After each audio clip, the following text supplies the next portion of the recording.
Is my mic on? Hello, people. My mic is on now. Okay, good. Hello, people. Seku-Senpai here, and am I laggy? Hopefully, I'm not laggy. Let me know if I'm lagging, y'all. Okay, I'm not lagging. Yeah, I'm just tripping. My thing went down. My thing that says there's like a green light that shows me if it's green, that means the stream is good. If it goes to red, that means it's bad. It went red for a second. I was like, whoa. But yo, hello people, Seku-Senpai here. We're back for some more Umineko on Tuesday. I'm actually streaming on Tuesday. Am I even live on YouTube right now? Because my YouTube account, I couldn't get into my YouTube account. And apparently it's happening to a lot of people where, well, not the fact that you can't get into your YouTube account, you can't switch accounts and stuff. Yo, Victor, yo, how's it going? Yeah, I can't get into my main YouTube account right now. Seku-Senpai, I can't get into that. I'm stuck in my personal account. I'm only able to stream because I use Restream to stream to both YouTube and Twitch. So, luckily we were able to stream. I was about to be like, dang, a Tuesday where I'm actually ready to stream and I can't even get into my account. But luckily I was still able to go. But, yo, man, it is what it is though. But yeah, we're here for what? We have to do the questions thing, and then we will be going into episode 4. I don't know if YouTube also changed up the thing, if you could get into the account now. Yeah, I couldn't get in. Yeah, it's happening to a lot of people apparently. I had to go to Twitter. I was like, yo, I don't go on Twitter that much, but yo, let me check out, see what's going on. Apparently it's happening to a bunch of people. You can't do it on Xbox, you can't do it on your phone and stuff. I don't know if they fixed it at this point. I tried it like 15 minutes ago and I still couldn't, but hopefully they fixed it at this point. Yeah, definitely gotta do the question. Yo, the 4 questions. But yeah, I mean, other than that, you know, I'm feeling good. So yeah, let's hop right into this. Hold up, let me also check something. Game view. Full screen.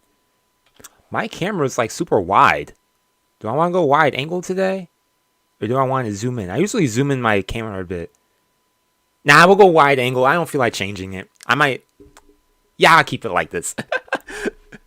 So much space now. Oh yeah, we keep a wide angle. Why does it look so big? Okay. Nice. But yeah, let's get into this. Yeah. That whole thing with YouTube threw me off. And I was going to upload, oh, let me change something first. Y'all can't hear the game either. You think wide's better? Okay. Yeah, I usually don't do it wide. I think I used to do it until I started playing with the settings, but yeah, I think I do the wide. I usually don't do wide. It's more spacey. It's not so much into my face. But yeah, I think y'all could hear it now. Yeah, y'all could hear it now. And yeah. I think I was going to do something else, but I forget. Anyways, let's go. Y'all can see that's still bright outside also. Yo, Hector. Yo, how's it going? I'm doing well. I'm feeling really good today. Happy to be streaming on a Tuesday.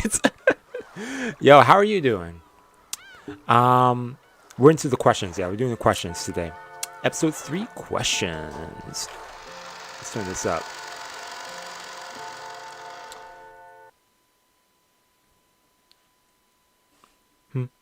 Oh, yeah, of course, yeah.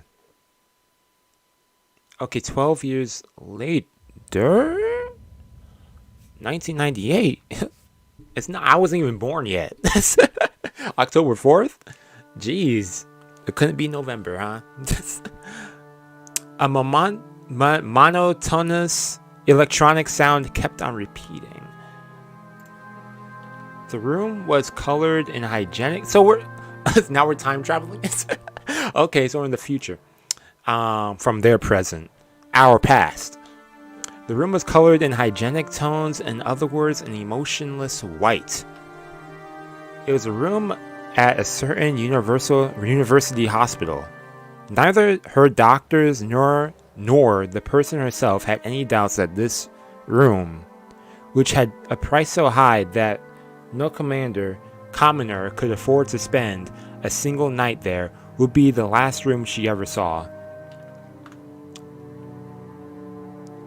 Was the person on the bed? Eva? Oh! What? Even if someone told you that was so, she unbelievably aged and worn out. The well-built man in a suit waiting in the corner near the door was having a whispered conversation through the intercom with someone outside. He was a guard protecting Eva's person. What? After telling the person on the other end of the intercom to wait, he approached Eva's bed. Eva had been awake for a short time. However, she stared at a single point in empty space as though her mind was not in the same place. Interesting. Ange-san が下のロビーに到着しました。Ange-san, okay, Ange お通ししてよろ arrived. しいですか? For a long time, Eva didn't answer. However, bit by bit, her eyes began to regain their focus, and she gave a small nod, indicating that she didn't mind if they called Ange. It had been Eva who called her, and she was right on time. By this point, Eva would refuse anyone who wanted to meet without an appointment. The room was dark, even though it was still slightly outside. That was a bit stretch. But the curtains were always closed. There was always one guard waiting in the room, and 3 more waiting in the corridor by the lobby. They were all there to protect Ava's person. All these guards to protect Eva. Eventually, there was a sound of a knock. Also, there was a message from the intercom that the guest's body check had been completed. Even a body check, okay. The door. What? Eva is like top security person. Like, what's going on? The door was unlocked and opened, and a high school-aged girl was standing there. 会長、エンジェさんがいらっしゃいました。 Okay. Eva reacted and turned her face towards the guest. However, instead of reacting to the guard's call, maybe it would be better to say that she reacted to the smell of Anji's makeup. The smell of makeup. After being shut up in the room for so long, Eva was sensitive to even small changes. Makes sense. Used to that hospital aroma. Oh yeah, that makes sense. Okay.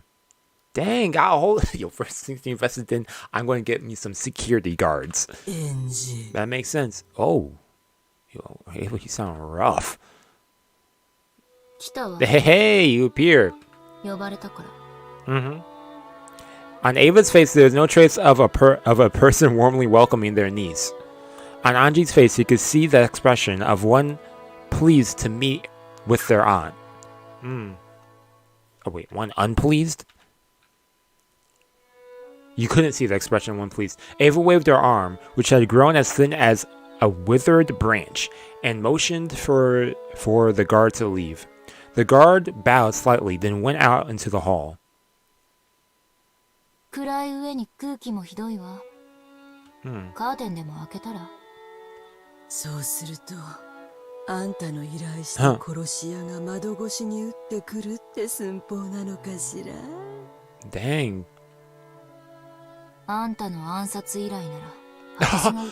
Dang.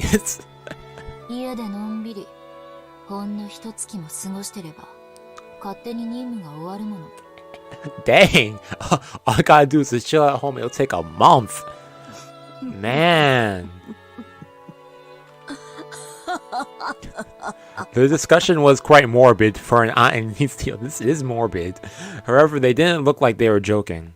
At the very least, Ava believed that someone was after her life. Makes sense. After what went down.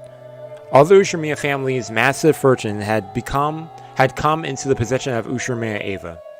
It was said that this fortune also included the 10 tons of hidden gold that Ushiromiya Kinzo was rumored to have hidden.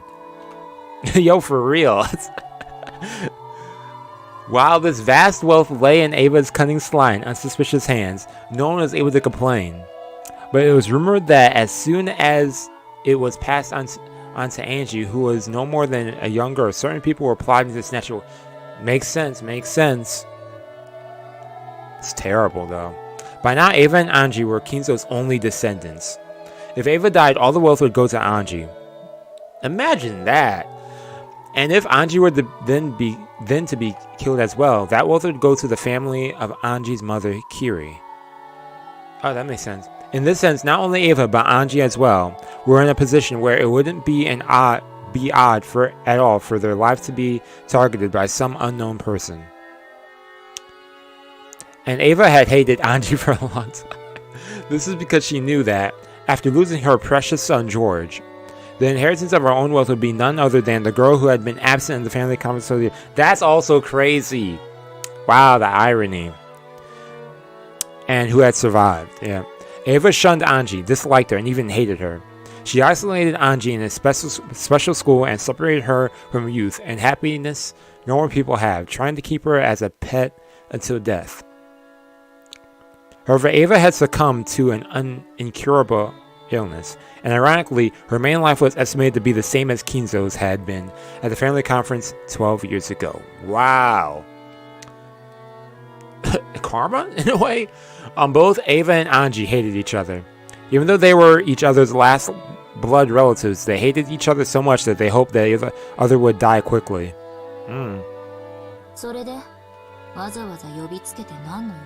Huh. Why did she call for her? These quack doctors.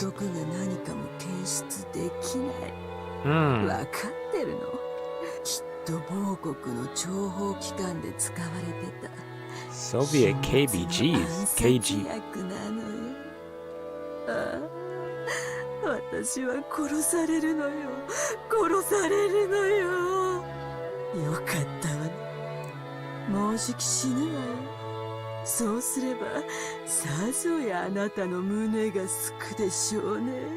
She ain't lying. Yo, I don't have to hear her speak no more. Man. Yo, I'm with you with that, Ange. This always happened. They immediately deviated from the main topic, distorting into a more unsettling discussion. Eva, who was absolutely paranoid, believed that someone was always after her life.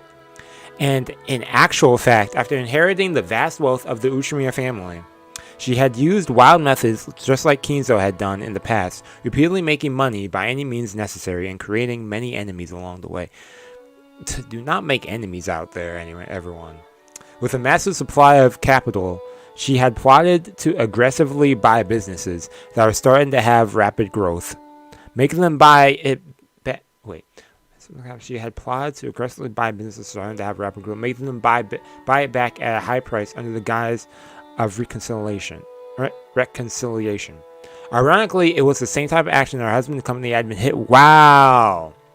She had repeated this constantly for 12 years. Didn't even learn from your mistakes. And she had also earned a lot of hatred.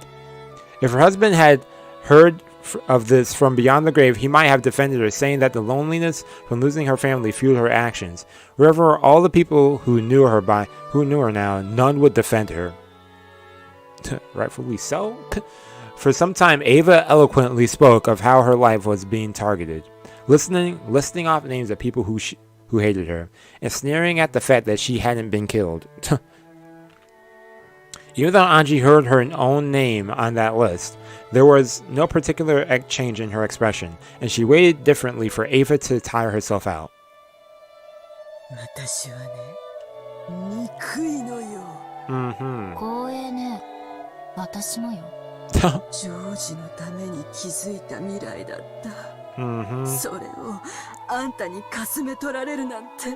That does suck.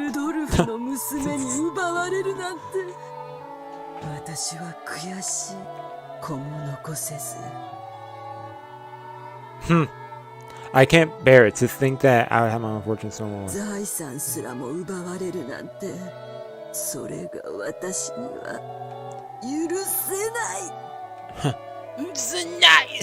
Man, that came from the gut.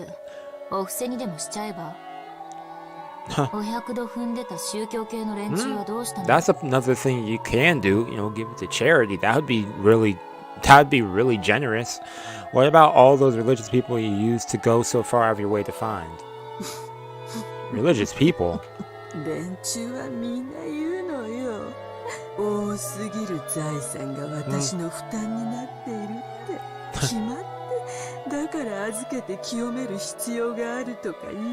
Give it up and clunk myself.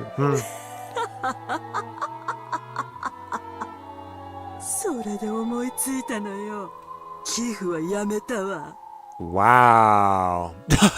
Just stop. For a time, Eva has searched for the founders of several strange and new religious cults. Cults? Perhaps seeking peace in her heart. But they gave her heart no relief. They gave her heart no relief. And if anything, they ended up increasing her paranoia even further. Religious cults? Of course, you messed up now. Buying out thoroughbreds and making some corn. それよりもっと面白いことを思いついたのよ。いろいろ悩んだわ。どうやればあなたをひどい目に遭わせられるかをね。Oh my gosh. してしまおうとも思ったわ。あるいは Yo, even in almost dying, Eva still has not changed character. Lying here in a deathbed. お上品に育てられたご令嬢が腐ったパンや泥水を這いつくばって漁り回るのよ。ああ、それも実に素敵だわ。Yeah. 楽しい？楽しいわ。あなたを怯えさせるのはね。でももうじき私は。Yeah, and that'll be all for nothing. だから、like, 私が死んだ後もどうやってあなたを苦しませ続けるか考えたの。そうしたら案外単純なことだったわ。so Yo, she got juiced up, man. Yo, but I want. Okay, can we get to the topic then, man? The midterm's coming up, huh? すべての財産を相続することにしたわ。Okay. She reacted a little surprised with that one. それどころか、私が死ぬ最後の一日まで、 Very did I どこ die? までも財産を増やして、膨れに膨らませてあなたに相続することにしたのよ。Uh-huh. それがどういうことか想像がつくかしら。わかんないわ。Yeah, yo. Yo, are we on the same wavelength? Yo, I'm trying to, like, そうよ。 understand her わ reasoning か for, んないで like, しょうね。 okay. Look forward to it. It's really fun being rich. 毎日日本中の妖怪が朝から晩まで遊びに来るわよ。あんたの私生活はこれからはすべてワイドショーと週刊誌が覗き見してくれるわ。何をしてもしなくても、マスコミは必ず私を批判する。 Oh, 施 yeah. せばブルジョワだと叩かれ、渋れば主戦度だと罵られる。Okay. 本当に素敵な毎日よ。 So wonderful, huh? 日々に若くて先の長いあなたをぜひ招待してあげようと思いついたの。本当に素敵でしょ。あんたのしてきたことに対する世間の正当な評価でしょ。 Looks like the public opinion of all you've done was spot on, huh? No. そうね、そうでしょうね。いいわ。好きなだけ私を罵 Yeah, る she と don't really そしてその評価をあなたが背 say 負う what happened to her. Wow. 製品が善人、金持ちは死ねというのが日本の文化。あんたはやがて何をしてもしなくても日本中から妬みと恨みの象徴に祭り上げられていく。そんな生活の中で生きていくあなたのこれからの人生は、あんたの味方は誰もいない。あんたの悩みなど誰も聞かない。あなたを罵ることは公然としたスポーツになる。そしてそれを誰も止めない。Mm. エンジ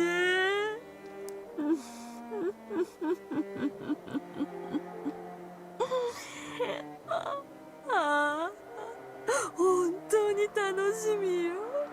あんたはどんな人生を送って Yo, this どう part, 終えるのか this しら。 part got me like 世界中 no の誰も commentary right now. 信じ Yo, ず、誰も I 愛せ was ず、 hearing 誰と Ava も ramble 語り合 on えない like 人生をたっぷり満喫しなさい。その苦労話を持って地獄へ落ちてくるのを。 hmm.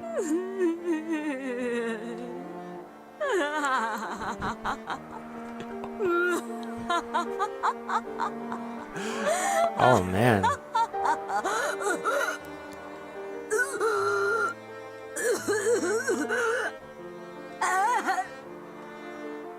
Well.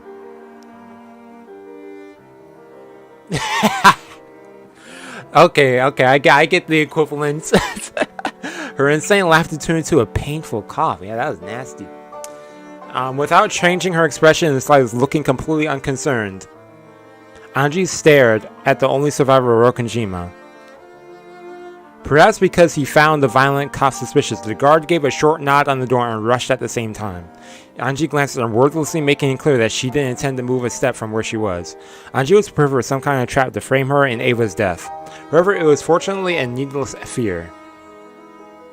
As the guard rubbed Ava's back, he poured hot water from the thermos into a mug. As he did, Ava kept coughing, apparently in pain.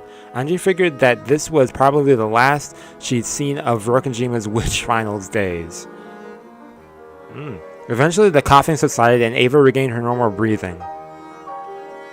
However, the glittering madness under her eyes hadn't subsided in the slightest. It's madness. 呪われた莫大な黄金と後ろ宮家同士の家督、そして黄金の魔女ベアトリーチェの名を今こそあなたに譲るわ。魔女の名にふさわしい狂って歪んだ生涯を楽しみなさい。 Huh. そんなのいらないわ。 She don't それ really より care. 教えて。あの日、ロッケン島で何があったの？ That's what she really 事 wants to 故があっ know. たなんて、私は信じない。あの日に What kind 何 of があった story のか、 did she tell? 父さんと Like, 母さんと兄さんがどうして死んだのか、本当のことを教えて。それが一番 but she won't tell her. Wow, that is the that would be the best way to harass her and terrible. She'll never know what happened to everyone, neither her family members. Oh, my bad. 呪われた黄金は残す。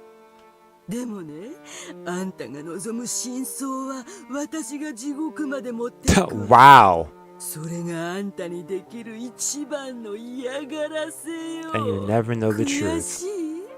聞きたければ地獄まで行ってあんたの家族に聞いてみるといい。なら今すぐ死なないとね。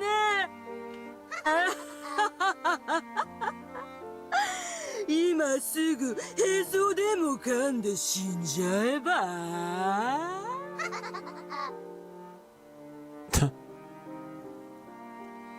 That laugh continued until she started coughing again. Man, she's killing herself.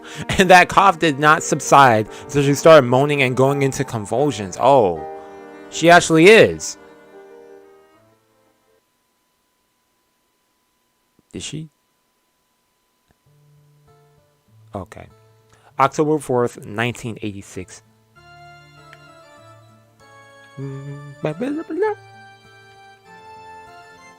A Rokkenjima of the Ushiromiya family's customary and final family conference was held.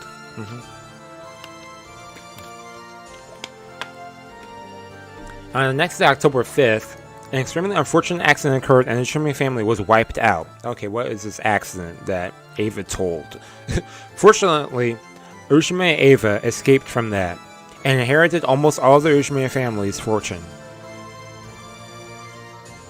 However, due to the many turbulent rumors surrounding the Ushiromiya family, the way Eva acted afterwards, and her unnatural actions at the time of the unfortunate event, the public was in an uproar over whether this might have been a conspiracy to get all the inheritance for herself. Under pressure from the public, prosecutors repeatedly tried to investigate the matter, and the media began tracing the outline of a conspiracy they called the Rokkenjima conspiracy suspicion. But in the end, they weren't able to find proof that this unfortunate accident was a crime. However, because the media continued to give the impression that the Rokkenjima suspicion was a conspiracy of Eva's, public opinion began to believe that she was the true culprit, rightfully so. Of course, that was also influenced by the bad impression caused by all that easily condemnable, overbearing financial activity. Come on, Seku. Which she had carried out using that vast wealth. Every time, man, it's going to start me getting coughing, man. Every time she did something and the rumors started spreading, the media would bring back the Rokkenjima suspicion. Yup. Blaming the criminal justice system by saying that she was a true culprit and the only reason she hadn't been arrested was because the police had been bribed. You get all that money, of course you could bribe them. So the impression that she was a great villain grew stronger and stronger. Her heart eventually degenerated. And ironically, it began to transfigure her into the kind of human that the public expected. By now, Eva had she said that I'll embrace the character you want me to be. By now, Eva had no one she could trust and no family. After her beloved husband passed away, the talk shows occasionally mentioned his company. Kinzo. Her beloved husband passed away. Okay, his company, yeah. Her husband's company, saying that it was run recklessly while criticizing and disgracing its former accomplishments. Even her beloved son George was dramatized as the stereotypical rich, lazy son, that the public expected, and no one even wanted to know what a simple and honest character he had possessed. Man, that sucks. As to how much all of this hurt Eva and ran her to ruin, no one cared. The public was only interested out of curiosity about how a super rich evil woman who killed her whole family lived her pitiful later years. So it happened more and more. And eventually, Eva's personality was transfigured until people started calling her a lunatic. It was said that this sometimes reminded her of her father, whom she had once admired in his later years. And that she laughed at herself with scorn. And on the day of that final family conference, because Ushiromiya Rudolph's daughter Ange had been sick and had stayed with her mother's family, she had not participated. At the age of 6, she had lost her family and had gained Eva as her guardian. Hold up, she gained Eva as her... Yeah. Since Ange had become Eva's only blood relative, Eva took very good care of her. She had imposing guards surrounding Ange's person at all times to prevent her from coming to harm. Ange had even her right to play with friends, to come home from school together and enjoy the seasons together, stolen away. Man, her whole childhood just gone. So that she can live a full and pleasant school life. Eva had sent Ange to an elegant boarding school that took care of her every need, completely isolating her from the world. She didn't even know the popular songs that girls her age might hum, and she was never given a chance to enjoy window shopping with her friends or stuffing her mouth with crepes. Yeah. Much less an encounter with a member of the opposite sex to make her heart throb. Ange didn't have a single friend. If anyone carelessly acted friendly with Ange, they would be scolded by the guards or else the teachers. All of them were strictly ordered not to let shabby humans approach the daughter of the esteemed Ushiromiya family. During that time, the talk shows were always mentioning Ushiromiya Eva, always spreading rumors about her countless financial misdeeds. Those who knew her daughter was naturally began to keep her yeah, okay. Even now, she was called a witch at school, and any time something bad happened, even if there was no proof, it would be whispered as though it was as if it were absolute truth that she had imposed her will on the school staff. Man, it sucks. The environment makes the person. By now, she had a heart as wild as those around her feared. Okay. No one trusted her, so she never bothered to believe in anyone. No one loved her, so she never even tried to love. When Eva caught an incurable illness on top of all this, it was whispered that this too was a conspiracy, and this time Ange was set up as the mastermind. Everyone whispered that the daughters of witches are witches too. When the talk shows and weekly magazines whispered that, so Ange also accepted it as though it was as though it was obviously true. Man. Therefore, since she already believed that she was a witch, when she heard that the name of the Golden Witch was being turned over to her, she only felt like saying, "You just figured that out now?" However, she was at least sure of one thing. This title of witch that she had inherited would definitely never be inherited by anyone else. She would be the last head of the Ushiromiya family, and the last lonely Golden Witch. Dang. 12 years of just... that lifestyle sucks. Oh. Ange could be seen on the roof of a skyscraper. Compared to the winds of the world that had beaten down upon her until now, the strong cold wind was warm and pleasant. Below her lay a beautiful nighttime scene and a dazzling river of red and white lights. It was supposed to be clear out that night. Yeah, just like everything that just happened with her just sucks from like 6 years old up till now. So there really should have been countless stars stretching out over the sky. However, the lights from the ground was too bright, so you couldn't see them at all. And you couldn't help but think that what she truly sought must lie in that unseen starlight. The world of reality below her looked so far away from here. She could imagine that this place was the closest to the world she really should be in. There is only one thing that Ange cursed. Why she had not been able to go to that family conference on that day 12 years ago, but she wants to know what happened.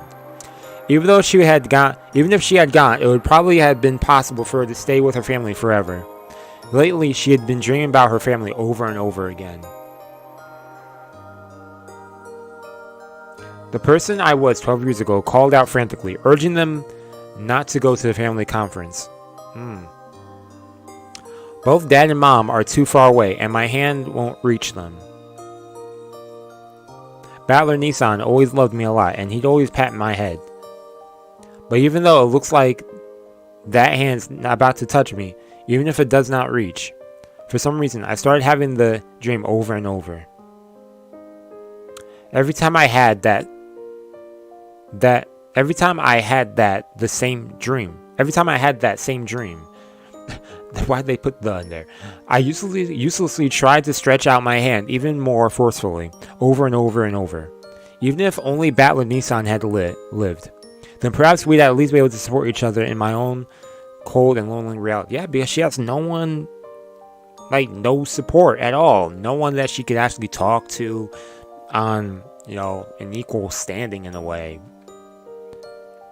No family, really. Eva? Ava's family? Nope. I guess Kiri's family, but relatives or whatever. But his hand never reaches me, even if I climb to the roof of this tall building. I'm so far away from all of them. A mysterious girl appears in my dreams and urges me. She urges me to find the truth of what happened 12 years ago.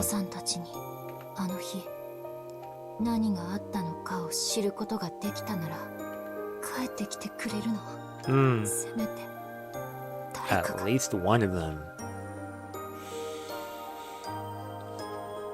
There was no way that anyone would answer that question for her. I get it. In this world, I have no family or friends. So, let's go. Let's go home. To where my family is. From the start, Ange's figure had been on the outer side of the fence. Oh no. The scenery below her eyes was distant, beautiful, and so fantastical that it actually didn't give rise to fear. If I look down, I'll surely be swallowed up by the world below. So I looked up, because I wanted to be taken to the world above, the world where my family was. Who cares about vast wealth? Who cares about cursed gold? Who cares about the golden witch Beatrice? What I really want, even a mountain of gold couldn't get me. What I need for that is to take a single step forward, just that little bit of courage. At that moment, I definitely heard a voice. It was a voice I knew. A voice that had called to me in my dreams for so long. Hey! Before my eyes, in other words, mid-air above that jet black nighttime scenery, there was a figure of the girl I'd seen in my dreams. Okay. She spoke again with the same voice I'd heard in those dreams.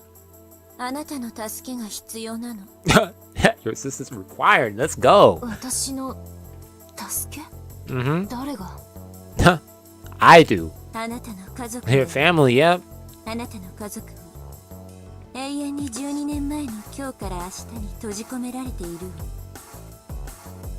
それを救えば私の家族は帰ってくるの？ When I asked the question I had most wanted, the girl cruelly stopped talking and hung her head. それは約束できないの。 Okay. 黄金の魔女ベアトリーチェ。 Yup. 強大な相手。 The big bad. 私に太刀打ちできない。 でも同じ黄金の魔女ならなんとかなる。 Oh, okay, I see where they're going. Okay, I follow. 何の話かわからないわ。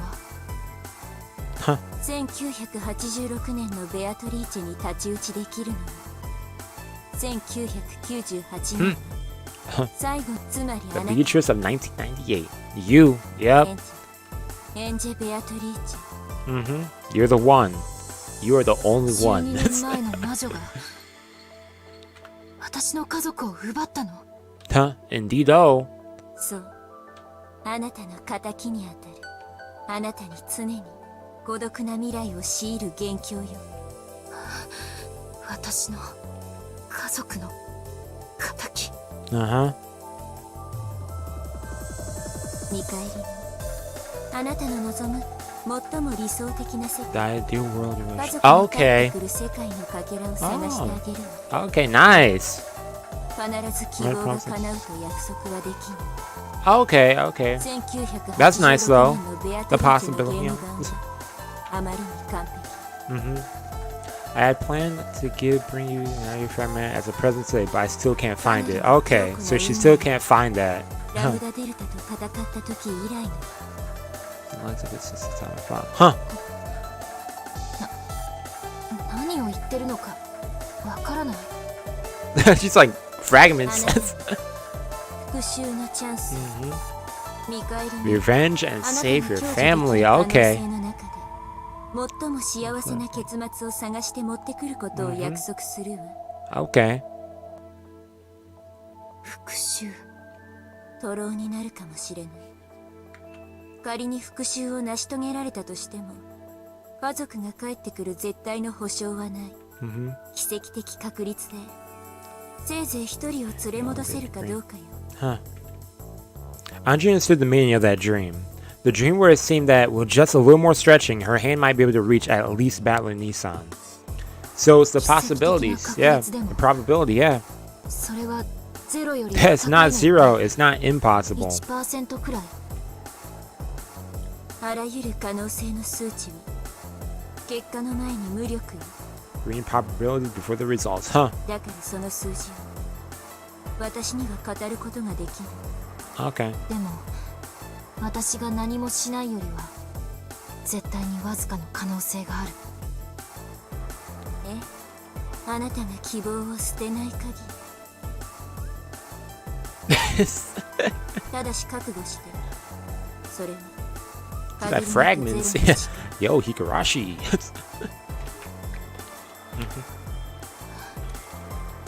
いいわ。乗るわ、その話。Uh-huh. いいのね。多分もう二度とここへは帰ってこれないわよ。 Huh. ここは私のいるべき世界じゃないわ。そして This world is 私の miserable いるべき世界は already. 私が自分で探す。 Hmm. あなた Okay. の名前を聞かせて。奇跡の魔女ベルンカスト。 Maria show right 我 there. が名においてあなた黄金の魔女エンジェ・ベアトリーチェだと認めるわ。 Oh yeah, I never did the right click. Can I see stuff? Okay. Oh, Bergenstone is up here. Or I think she was up there already. The fishes wish the great power. Okay. We never saw. She was Beatrice. Opposite from brothers, natural talent against them. Okay. Interesting. 今こそ Definitely opposite from Balor's personality. Then since she proclaimed that I was a witch, I felt dizzy, as though something inside me had changed drastically. At the time I heard a clunk. It was the sound of the door that opened the staircase to the roof. It was not Ava's guards! Okay, music? They're only guards in name. Aren't they the cage that wraps the tights around me? Shut me in? They saw that I was already on the other side of the fence and dashed forward, horrified. 20マルタイ発見。屋上応援求む。エンジェさん探しましたよ。そこは危ないですから早くこちらへ。No! 何あれ Hey, what's this song? Okay. ファン Ooh, クラ up ブ my よ。 sleeves. I'm kind of hot. 私結構モテるの。 Huh? 捕まる必要はないわね。行きましょう。 Yeah, let's get out of here. Looking at old Birkenstell turned on her heels in the jet black sky. Watching that perfectly casual gesture followed her as though it was completely normal. エンジェさん待ちなさい。早まるな。危ない。 Oh. ああ、ダメね。全然ダメ。 Haha. じゃあまたね。See you again。迎えにはリムジンをよこしてちょうだい。みんなも一緒だから。 Huh? じゃあね。 Send me a エ limo. ンジェさん Hey.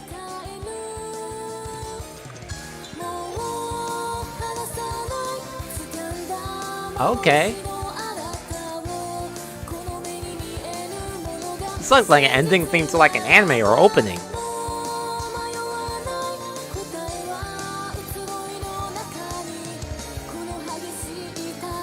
Probably gonna get claimed for this. I don't care.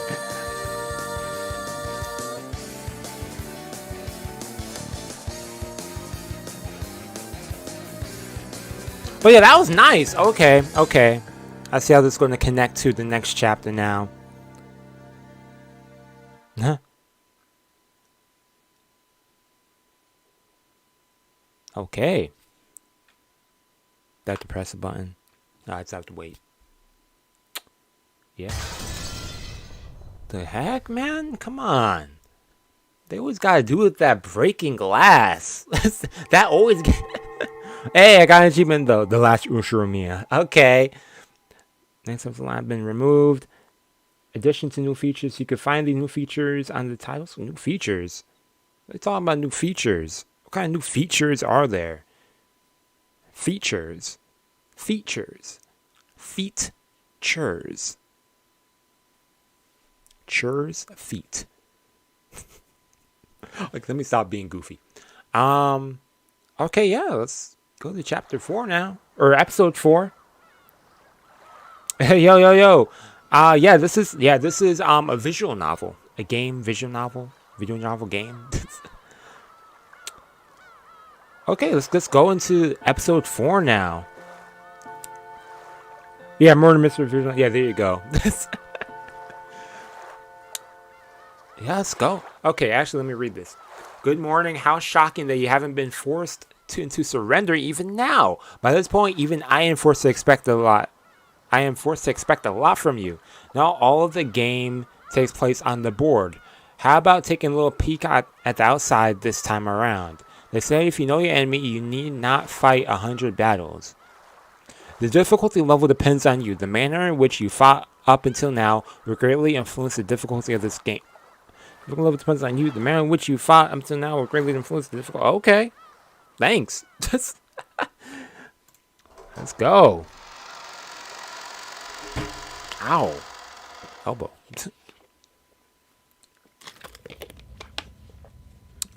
This story is obviously fictional, everyone. If you didn't know, this game is fictional. None of this is real. Witches aren't real. Or are they? Is there a Ushiromiya family that exists? Stuck on an island? Is a helicopter? Okay, so we're on October 4th, 1998. First day. Oh, this is the boat. That's the boat sound. That's like helicopter? Or... what? Oh no, this is... Okay, airplane. Yeah, they're on the airplane, and then...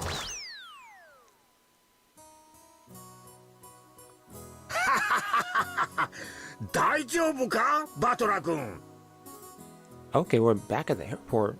Okay. Dang, it's been a while since they started us all the way back here. Since last time I saw this scenery was what?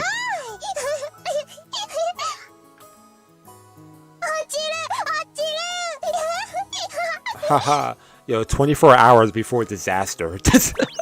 Oh man. In the lobby of the Nijima airport, Maria dashed out in excitement. Bravo's uproar on the plane must have been hilarious. Huh?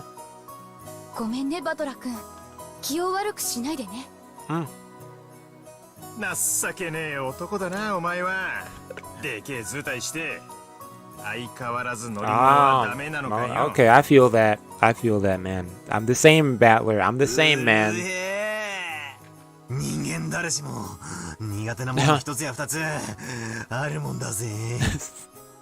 Bravo-kun, why didn't you come with your aunt on overseas trip since Ha!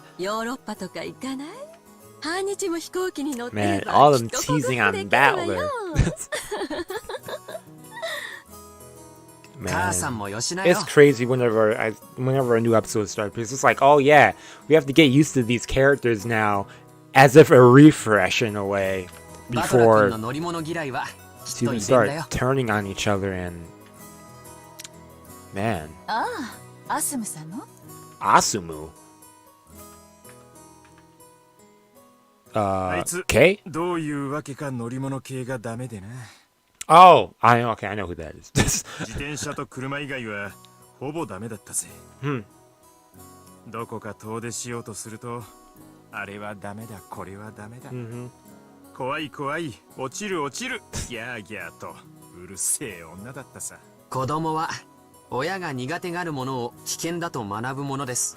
Children learn that things from the parents can handle dangers, huh? きっとバトラ君はアスムさんのそういうところを見て、乗り物は怖いものだと It just stayed 覚え in て his しまったん head でしょうね。 until he's older. That's probably why I'm afraid of like bees and stuff. Yo, there was a wasp actually on the stairwell last night. I don't know how it got into the house. I think it came in through the attic, so I opened the attic door. But I'm glad I turned on the lights on the stairs. Because it's like nighttime. I was like, oh, let me go get some water. Then you'll go downstairs, go back upstairs. And I was like, you know what? I should turn the light on. And what do you know? There's a wasp on the middle of the stairs.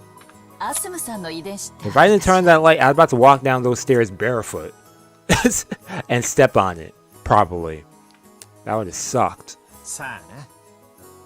だとしたら迷惑な遺伝子だな。アスムの話はよせ。今ここにいるのはお前だ。そうだろ。I said wasp, not bee. It was a wasp, not a bee, by the way. If I didn't say wasp. そうね。ごめんなさい。おい Hey, Hideyoshi! ちょうど3台や。 3乗る cards. で乗るで。落ちる落ちる。パラシュートどこパラシュートどこ。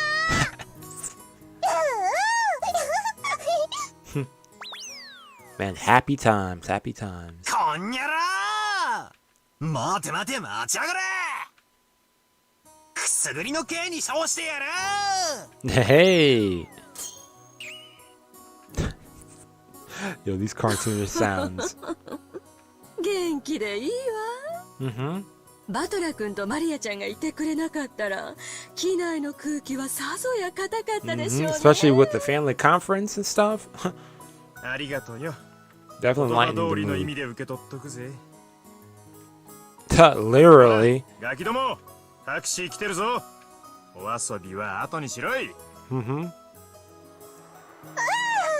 Hey, outside. タクシー Man. マリア一番乗り。こら。マリアも Yo, バトラ君ももうはしゃがない。 it's like low-key like a slice of life right now. 人にぶつかるわよ。 The tone of Aunt Rosa's voice grew a little frightening. Until now. Even when Ballard realized they were fooling around a little bit too much, just as expected, he bumped into someone. Never forgive. すみません。バトラ君たちはあっちの車だよ。待たせちゃってるよ。After George, why was I about to say his name weird? George urged him to hurry on. Ballard apologized to the person he had bumped into and ran up to his parents, who were telling him to come quickly. With a clunking sound, the doors to the 3 taxis were shut, one after another, and they departed for the harbor.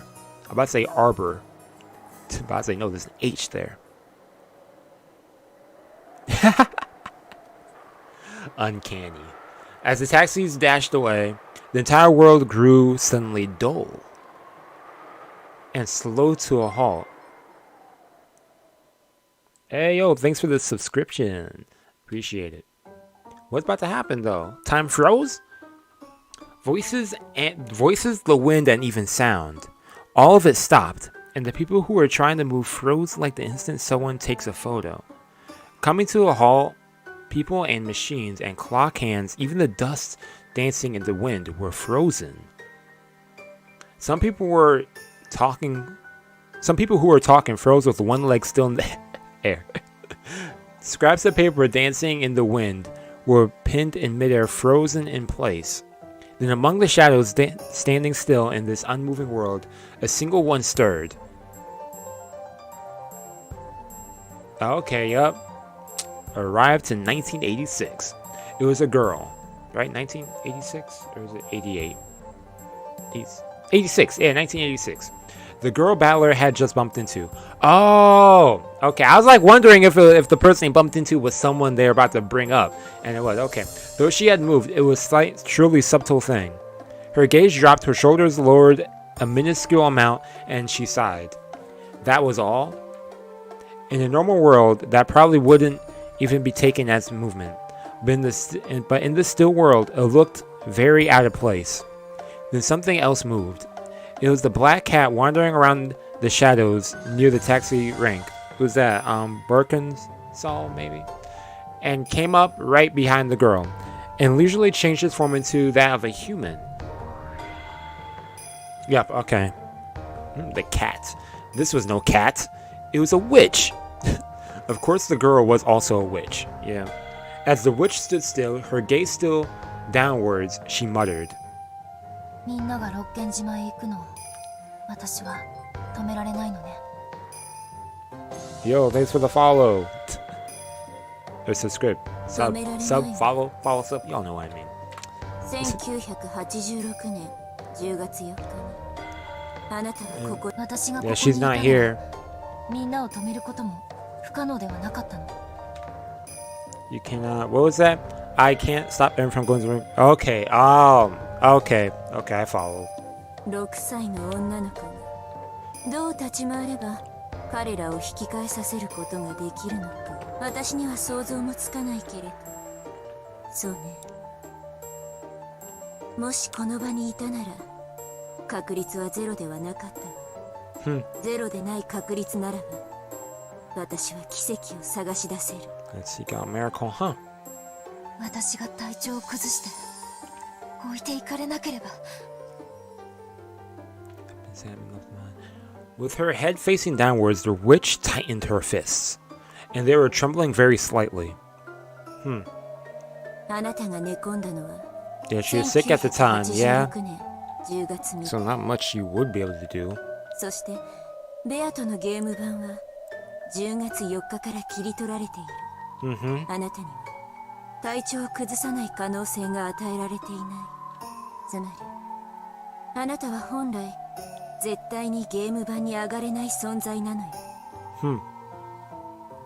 恩着せがましくてありがとう。分かってるわ。Okay. そしてお父さんや Now just seeing them though is お兄ちゃんの元気そうな nice, 姿 yeah. 見られただけでもこれはとても Huh, 素 yeah. 敵な奇跡なんだって。 Ange had tried to stand in the way of her family, attempting to stop them from leaving the airport and heading towards Rokkenjima. However, it was impossible to exist in October 4th, 1986, so she couldn't do it. Even though her brother had only bumped into her and apologized, even though he hadn't realized his own little sister, it had been such a miracle that she could cry.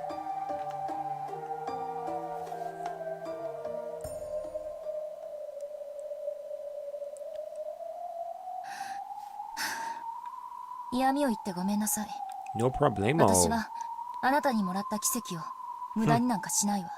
頼もしいわね。さあ、彼らと一緒に行きましょう。 Let's go. ロッケン島へ。駒たちがもうすぐすべて揃う。 Pieces of 第 gadget. 4 Yeah. のゲームが幕を開けるわ。ベアともバトラももう席についてる頃よ。 Okay. They're already seated. Rokkenjima. Okay. 私のいやみんなの運命を変えた、1986年10月4日のロッケン島へ。 Yep, October 4th. 1986. What happened on that day? I'll expose it. I'll learn what it is. And I'll bring them back. Okay, Angie. I like that as soon as she stood there with her fist still clenched, she surely turned her face up to the heavens. A single teardrop from the depths of her eyes dripped down into the air. And when time started moving again, the two witches' figures were swallowed up by a blowing gale and erased in an instant.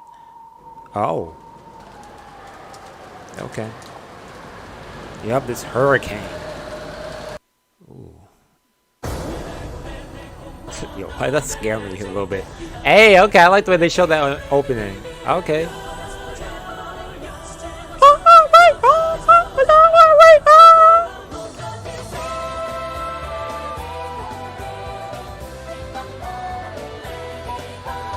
Hey! Oh!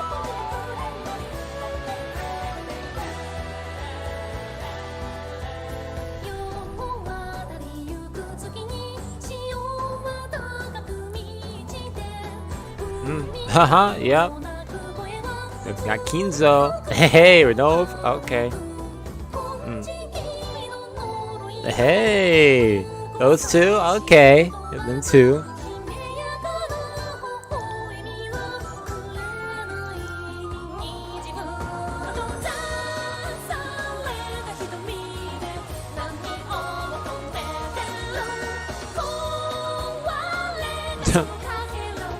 Oh, I remember that scene.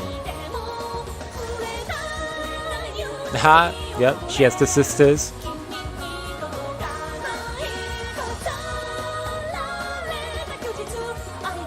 Why is Maria just standing there? Ah!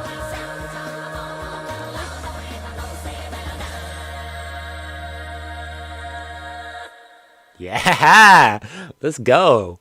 That hypes me up every time.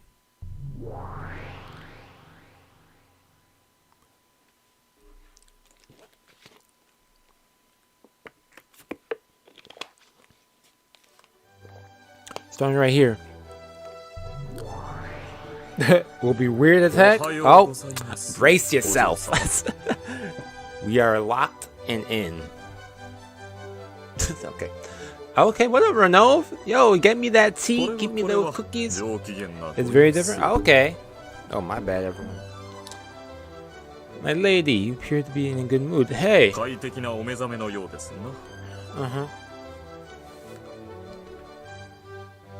快適な目覚めどころかワクワクして一睡もできなかったぞ何しろ楽しい第4のゲームの幕 She 開けだから excited to kill, basically. It seemed that she truly had been so excited that she hadn't gotten any sleep. Did she show absolutely no sign of lacking sleep because she was young, or because she had the mind of a little kid? Yes. Both. Renov chose not to say that out loud, and laughed. Poo-coo-coo. Poo-coo-coo. 前回はバトラのやつを徹底的にケチョンケチョンにしてやった、あのまんまと騙されたというバトラの顔、Deceived. ざまあなかったぞ。 It's messed それに up. してもあやつめまだへこんでるのではあるまいな。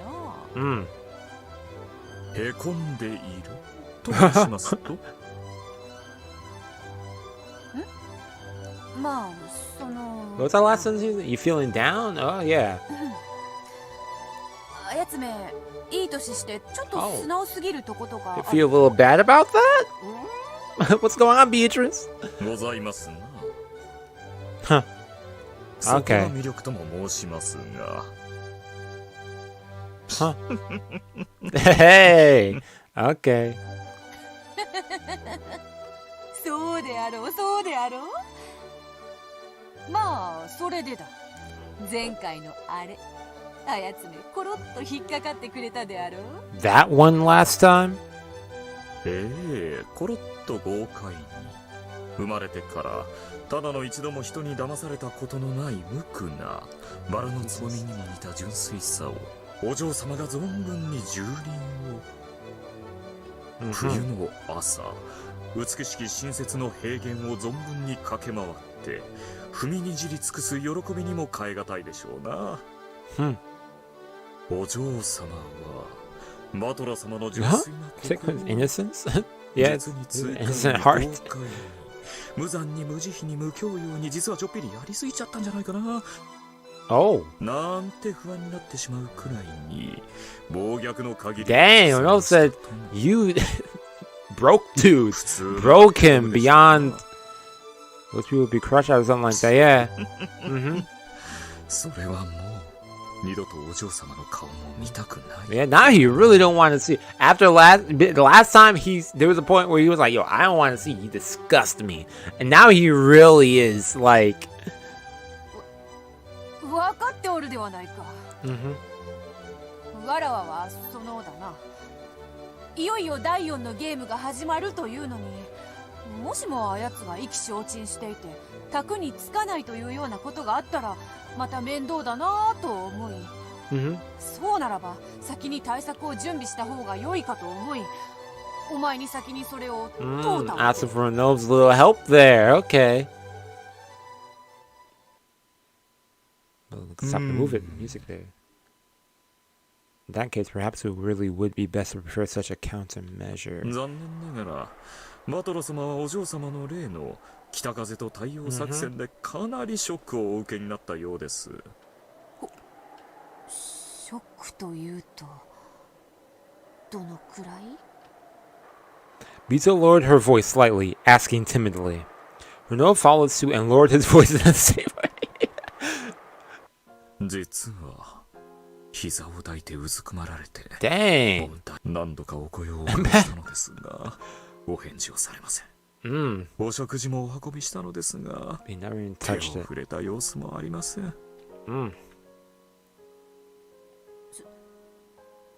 それは難儀だな。Of course. What do you expect? 無理もありますまい。何しろお嬢様が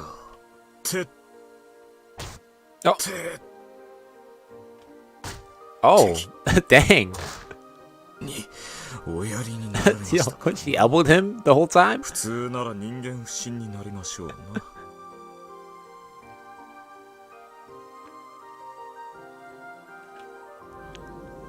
ほう、人間不信なら好都合。人間など見限って魔女を信じると良いぞ。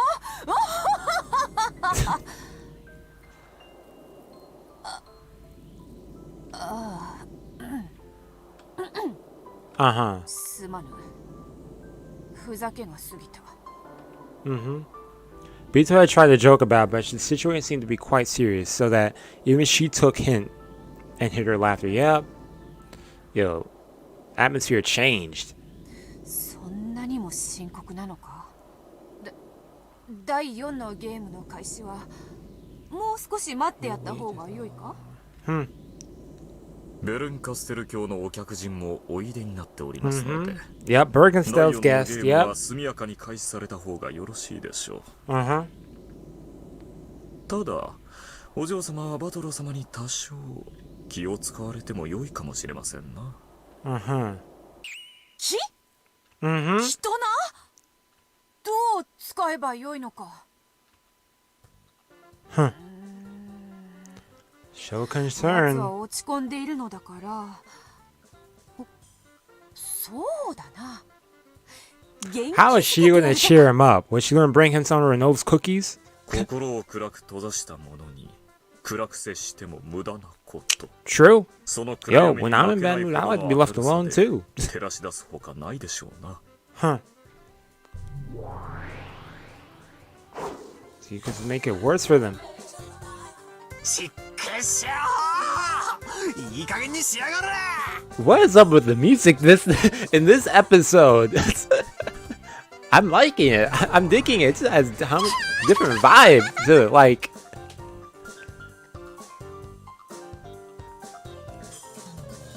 Okay, Belzebub. Hope you're playing with him. A croissant? Croissant. Balor's stomach involuntarily growled at the fragrant smell of the croissant. His breakfast plate was empty, but Balor hadn't eaten any of it. Yo, for real, this soundtrack is nice right now. I mean, it's been nice, yo. I'm liking this theme right now. His breakfast plate was empty, but Balor... Did that the vocals? But Balor hadn't eaten any... Balor hadn't eaten any of it. The biggest clue of the Seven Sisters of Purgatory. Beelzebub had waited for Renov to leave, and they had then come to snatch the food away. That's messed up. Balor had nosed, and he'd been very nosy ever since.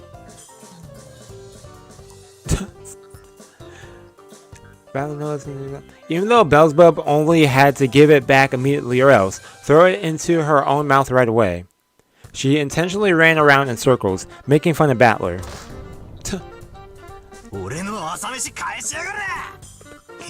Yo.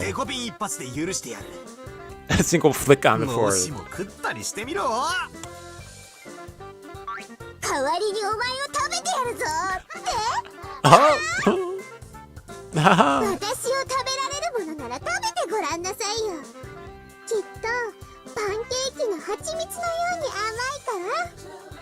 What will be sweet as pancakes? What are you talking about? The croissant or...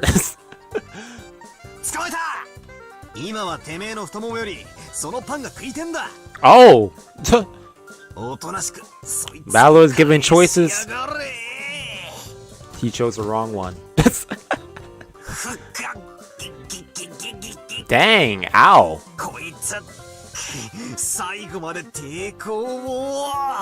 You really want that croissant?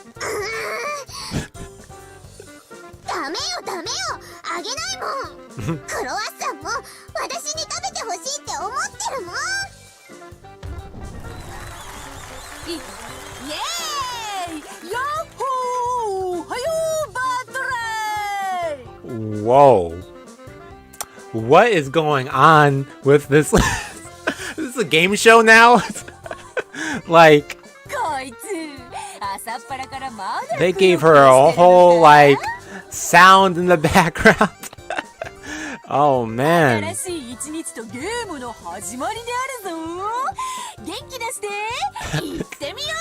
Yo, trying to act all hype, excited. Yo.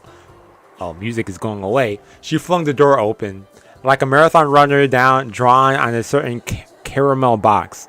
With her hands held high in idiotic cheeriness, Bito appeared. For some reason, flags from around the world and confetti scattered about, perfectly completing this magnificent entrance. Battle and Buzzle. I'd be speechless too. They're speechless. I'm speechless. Head troll. Oh man, I can only imagine how that looked like in the manga too. Yeah, I gotta play along with that. Like, she said, "I'm out." I see that. Goodbye. Oh, he got the croissant in the end, anyways.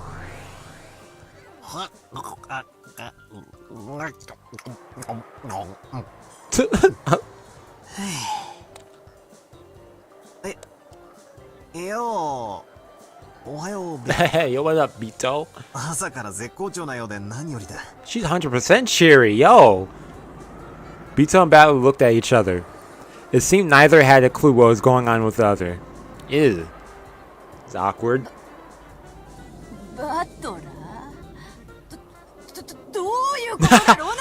Yo.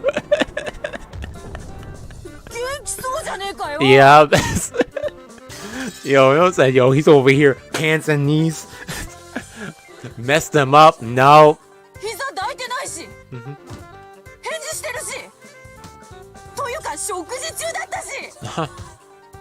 Over here playing with Beelzebub.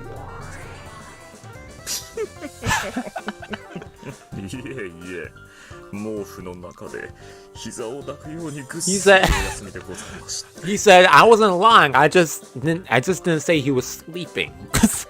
Oh man.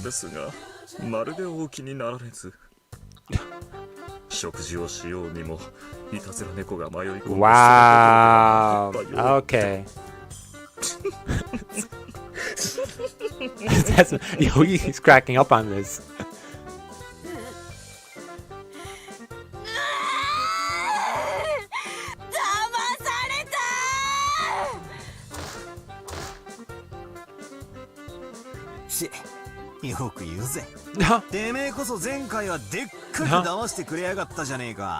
Yeah. He said, I don't know what's going on, but I don't feel bad.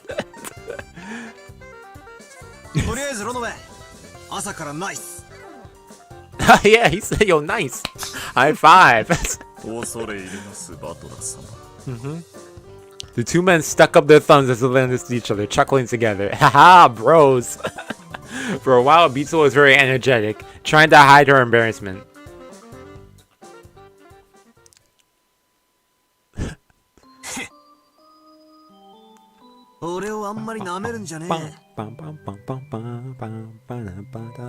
Okay. Oh. Huh? No, the way Renove X said that too, it made it seem like that was really the case.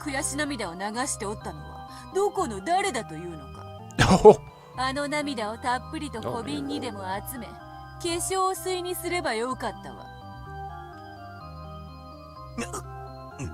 Wait, hold up, y'all. Let me just wipe my mic off for a second. I'm gonna mute myself for a sec.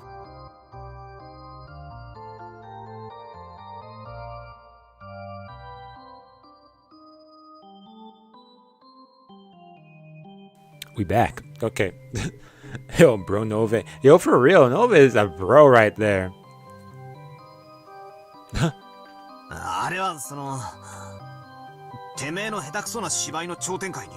That was a long act, yeah.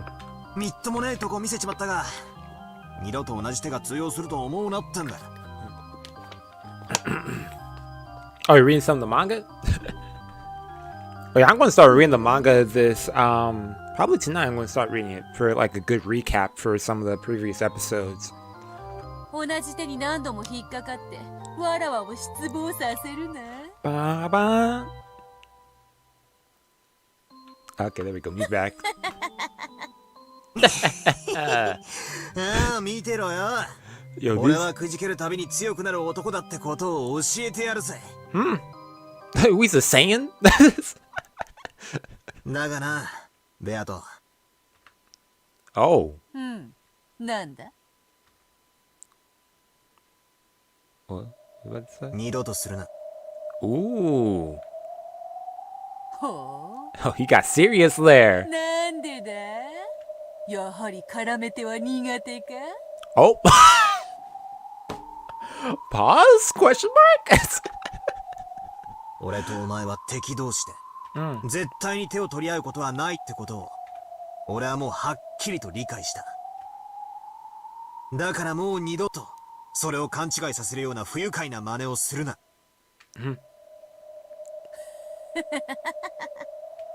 そうは言うがなそなたの弱点と知って Oh.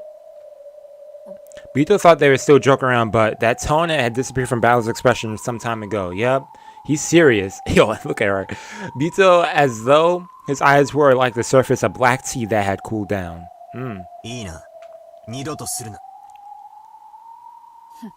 Dang. わからんぞ忘れた頃にまたやるかもな Haha. 二度とするな。 Ooh. Haha, yo. You don't know how to respond to that. Pierced by a strong and forceful gaze, Bito held her tongue. Maybe she was certain that Battler would break that silence with laughter. Battler's serious expression didn't change in the slightest. So to break that silence, Bito had no choice but to start laughing herself. She started laughing. she said, yo, it got awkward, so I'm just gonna laugh. それでよいそなたとわらわは好敵手どのような良好な関係になろうとも敵同士であることの一線を越えることはない Huh? そなたがそれを勘違いしなかったならわらわはそれで十分だそうだな。お前が敵であることを一瞬だけ忘れかけた。Okay. 二度と同じ醜態はさらさない。お前の絡め手にかかることは二度とない。Not again. You won't fall for that attack again. And never again. Okay, Battler. Huh. 第4のゲームが待ちきれないのはどうやらわらわだけではなかったらしい Everyone eager. 嬉しいぞバトラーさあ席につけ Okay. ああ、望むところだぜ。もう小手先の騙しは効かねえぞ。 Okay, Battler. 生き I がる believe with you. Hey, yo, what up? It's Sanji. 前回のゲームの最後の謎南條殺しの謎も降参したままのくせに Yeah, he did. 今はまだ答えを保留するさ。だがな、くじけたわけじゃねえぞ。必ずお前の真っ赤な真実を破り、 Okay, break that red 魔 truth. 女を否定してみせる。 Never give up, never surrender. やはりそなたは不死鳥のごとき男よ Like a phoenix. わらわ Ooh, の burning. 込みを裏切らぬそれでは第4のゲームの幕を開けよう Let's だ begin. がその前に Oh, I guess not yet. 我らは新しい客人を迎えなければならない Okay, this is gonna be interesting. I want to see this interaction. そなたも覚えておろう前回のゲームの最後で招 Yeah, it helped you. You about to sign that 余興を paper? 大事にした謎の女よあいつか。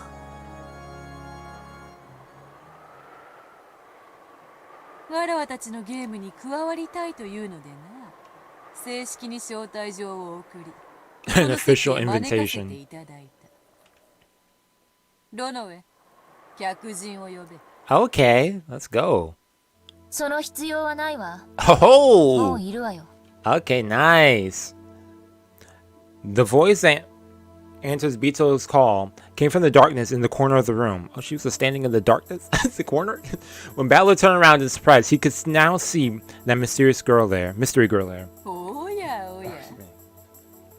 Huh. そなたも人が悪い。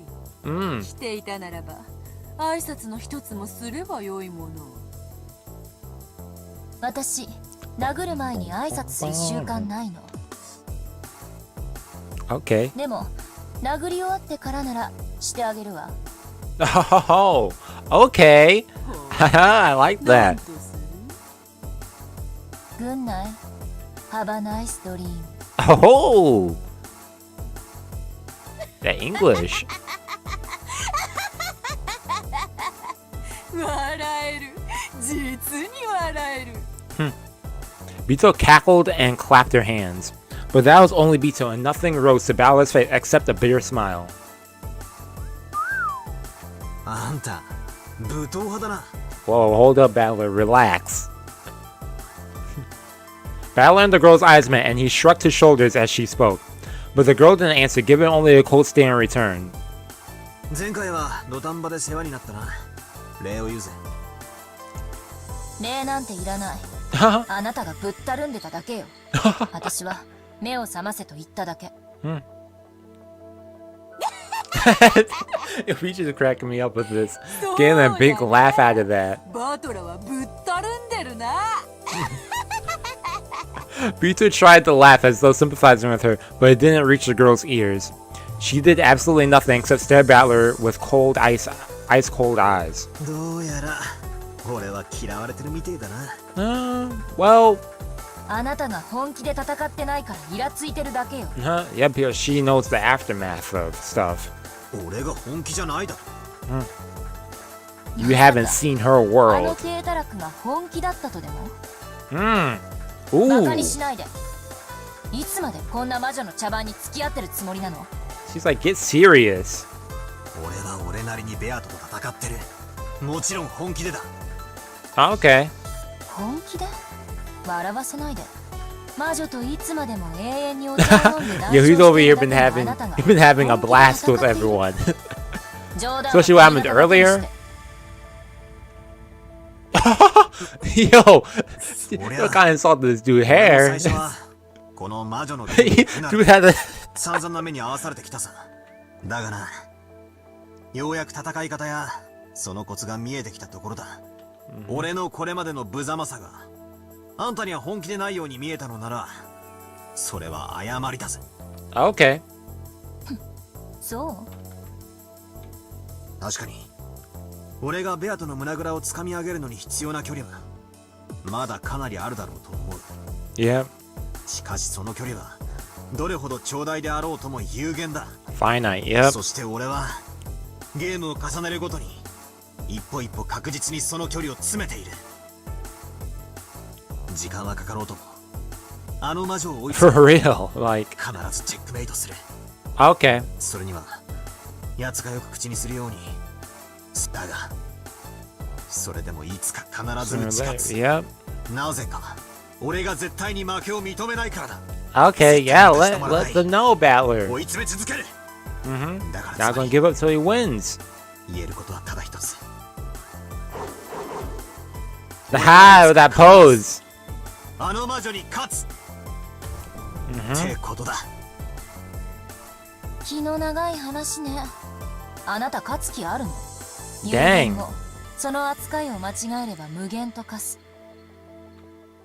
Huh. 今のあなたはすでに亀すら追い越せないアキレスなのよ。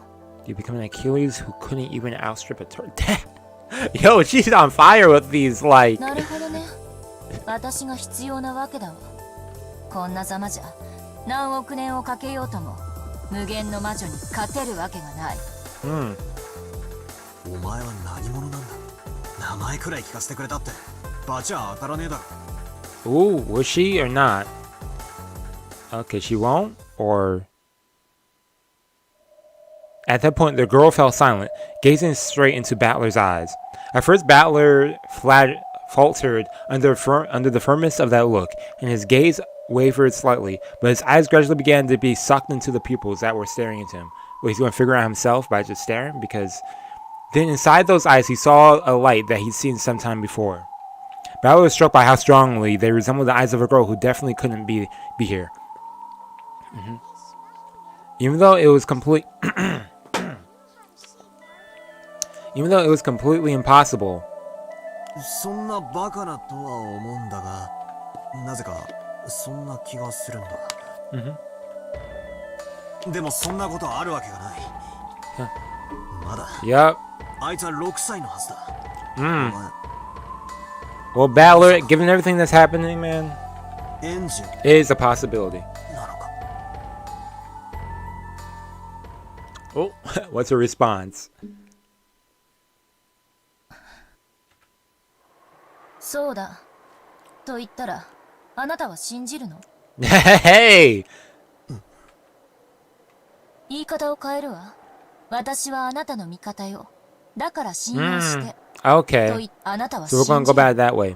初対面の正体不明の女が自分の知人になんとなく似ているからという理由だけで、あなたは無条件に信用してしまうの？ She looks a little like someone you know.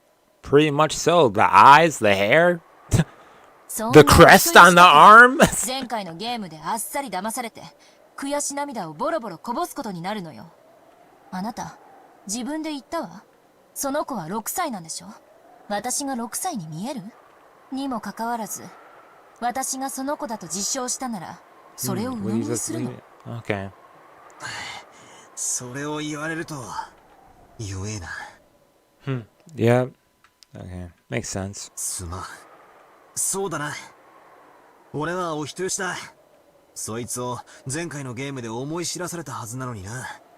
お前が言う俺が本気じゃないってのはそういう意味か。Ah, okay. そうよ。あなたは魔女と戦っているつもりでしょうけど、ただ慣れ合って遊んでいるだけ。Getting along playing, yep. Female. I kind of get that vibe. I kind of get that vibe. You're playing at fighting in a friendly game of chess, huh?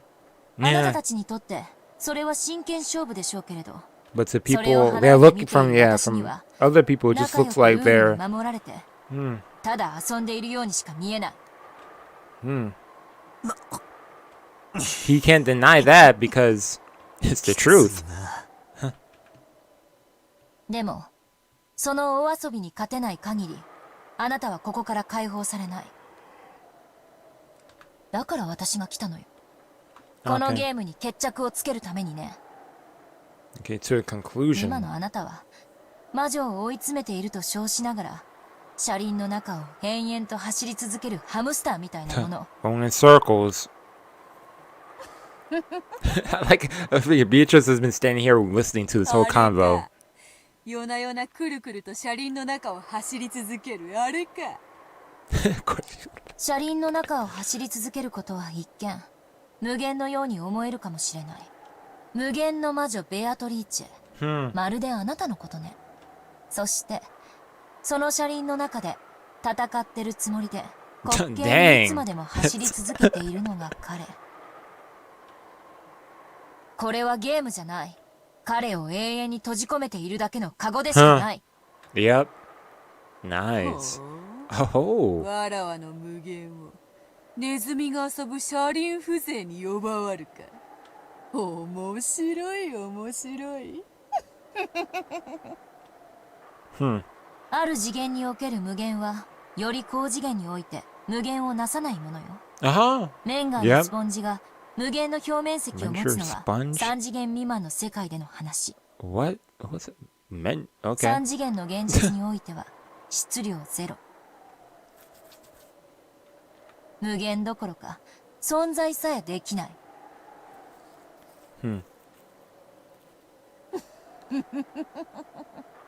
威勢のいい女よ。わらわの敵を名乗る程度の資格はある。She said, after that, you are worthy. あんた何者なんだ。私はあなたの味方。 Yep, that's all it is. そ Your して魔女の ally. 敵を、もちろん信じなくていい。 But she's still gonna try and 私 help が though. 本当にあなたの味方であるかなんて誰にも証明できない。むしろ私のことをうさんくさいと思うくらいの警戒心の方が望ましいわ。 Oh, okay. そうだな。前回ひでえ目に遭わされたんだ。 Oh. そのくらいの用心深さが必要だな。俺もう二度と騙されるのはごめんだぜ。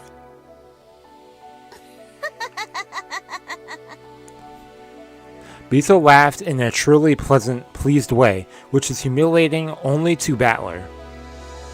人はいきなり騙されたりはしない。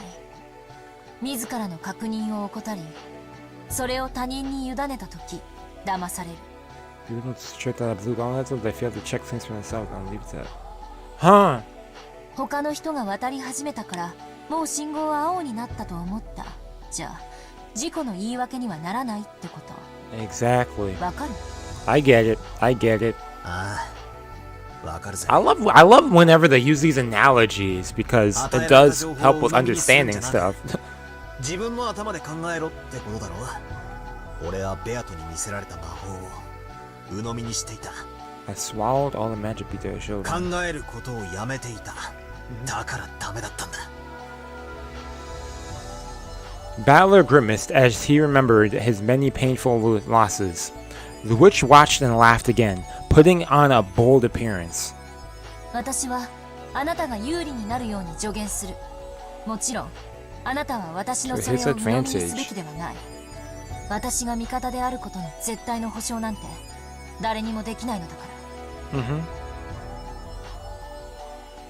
In the last game, Virgilia, who I thought was an ally, was actually on the witch's side. Battler couldn't rid his heart of that eerie smile worn by Virgilia, a person who he'd once thought was of as trustworthy and reliable. That sucks. だから私を無条件で信用なんてしなくていい。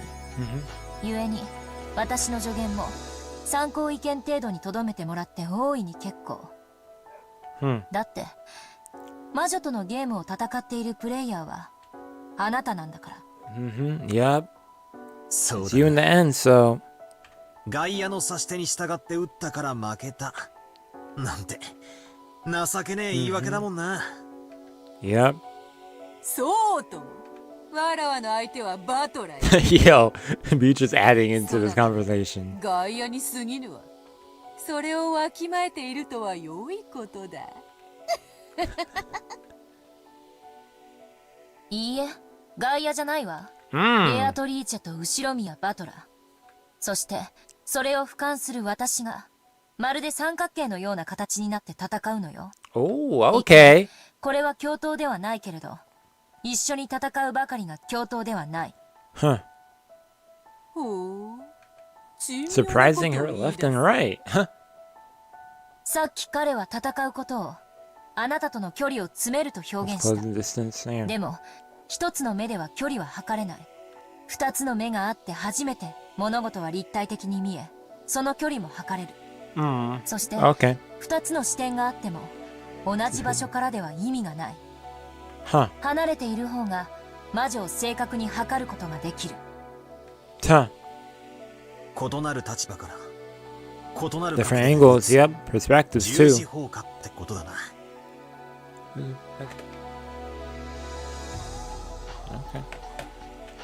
Hey, yo, Genshin Nor, what's up? How's it going? 面白いぜ。異なる立場から異なる角度で撃つ。だから私は誰とも慣れ合わない。自分の立ち位置をずらし、魔女を挟み撃ちにするために。 One of a pincer attack. Okay. Okay. いいのか、バトラー。その女は実はわらわが差し向けた伏兵かもしれぬぞ。もっともらしいことを言って Yo, Beatrice そ or なたを playing 信 mind 用させようと games. しているだけかもしれぬぞ。かもな。 She's been saying that over and over again だから herself. こいつの助言は Yep. もちろん鵜呑み So になん not てできない。 completely trust her. Okay. だがそれが信用に値するものか否か、俺は自ら考えて俺が自ら考えることをやめない限り、俺 Yeah, はもう thinking for 誰にも himself. 騙され Yeah. ない。Mm-hmm. 大した自信だぞ、後宮バトラー。そこまで言い切ったそなたをコロリとまた騙してみたいぞ。Yo. そして再び騙されたことを知った時のそなたがどんな顔を浮かべるのかは気に入った。 Oh, my mistake. なあ、 Tia is really あ excited ん to たは trick 俺の him 名を知って again. るようだが、俺はあんたの名を知らない。 Oh yeah, what will he call her? 名前を聞かせてくれ。 For a while, the girl remained silent without changing her expression even once. She looked as though she couldn't decide whether to say her name or not, or possibly as though she was deciding the name she'd say on the spot. グレーテル。 Gretel. グレテル？ Ghetto? お前がか？バカね。名前よ。 Oh 私 man. のことはグレーテルと呼んで。じゃあ、俺はヘンゼルとなった方がいいか？ He gets closer. 冗談さ。俺は後宮バトラ。バトラと呼んでくれ。よろしく。 Mhm. 握手は嫌い。 Huh. 気を悪くしないでね。そうだな。 Okay. Yo, お Valor 前 over が味 here 方と is 決まったわけじゃないし trying to be な。 funny. After all, that's uncertain. Yep, true. True. 警戒心を持てって言われたばかりなのにな。 Valor drew back his right hand, which he had stuck out. His bitter smile disappeared and was replaced with a strong resolve directed at this new fourth game. バトラ、 Okay. あなたはどうして魔女に勝たなければならないのか。よく気に入らないからやっつけるなんて抽象的なものではダメ。 I'll be here because I don't like 絶 it. 対に Huh. 魔女を打ち倒して、この Mm. 世界から抜け Yep. 出すという A stronger 強い信念を conviction. 持って。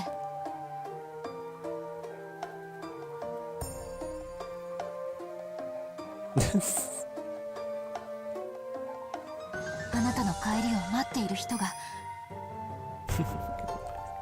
Wait, what was that last thing? I believe oh yeah, I have a stronger conviction, yeah. Because there's 必ずいる definitely から her. Yeah. その子のためにも。 Maybe there was something she wanted to say. Gretel clenched her fist in front of her chest and hung her head in silence, at a loss for words for a short while. As though smashing through that silence, Bito spoke up in a forceful voice. よし、これにてグレーテルとやらの自己紹介も十分であろう。さあさあ思い出してごらんなさい。10月4日に何があったのか。 Mm-hmm. 第4のゲームの幕開けであるぞ。 At the same time, as though it had been blown by a sudden gust of wind, the clock had been turned back to October 4th, 1986. Started to move.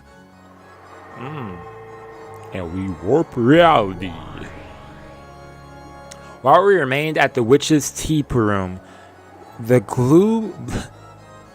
blue, gray sea, and the green Rokkenjima spread out beneath us, and we could see a boat heading there, its wake trailing behind it. The sky was already cloudy, and it seemed that the barrier of the typhoon would soon shut the island away.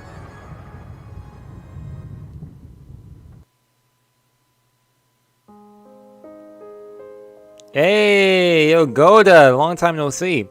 There was a boat docked in the harbor, and Goda helping to unload it. Then, once all of its passengers had disembarked, the boat began to separate from the shoreline. The relatives were gradually swallowed up by the island. マリアは相変わらず元気だな。マリアちゃん、 All going 気をつけな touching い the と転ぶよ。 shoreline, touching the island. 気をつけて。 Man.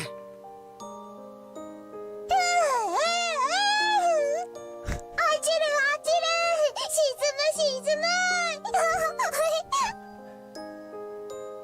The long missed cousins I had loved dash across the beach, getting swallowed by the forest path that led to the mansion and disappeared. And of course, Oni-chan could be seen among them too. Okay, so this is Ange narrating right now.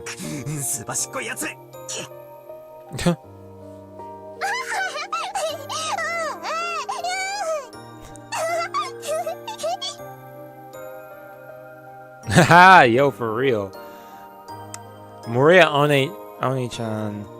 Oh, Maria, whom I'd loved, started dashing, and Oni-chan chased after her. Yep. They were swallowed up by the forest. Following them, father and mother were also swallowed up. Then, yep, the aunts and uncles. The rest of the parents were also swallowed up. They were all swallowed up, leaving only me behind. バカ、いつまでこんなところで魔女と戯れて遊んでいるのよ。早く帰ってきてよ。お兄ちゃん、私を一人ぼっちにしないで。そして気がついて、残された私がどれだけ辛く寂しい世界で孤独を強いられるかを。Yeah. Hey, Rokkenjima Island, you all know and love. Yo, what an achievement. Why am I pressing this? This doesn't do anything. It has like a thingy to change the volume on here. This doesn't work. Maybe if I connect it to my phone and stuff. Yeah, it connects to my phone and stuff, but when it connects to my computer, nope. Ange's future after 19... St. Lucia Academy. Okay, so it is St. Lucia Academy. I was wondering if it was going to be that academy. Dang, this private school. Good day to you! Okay, school uniform. Good day to you is the standard greeting used here. No matter how many years pass by, this style of greeting still feels very awkward. Even though I responded to greeting in order to stifle that awkward feeling, the classmate who had spoken looked at me blankly. Eh? Good day to you.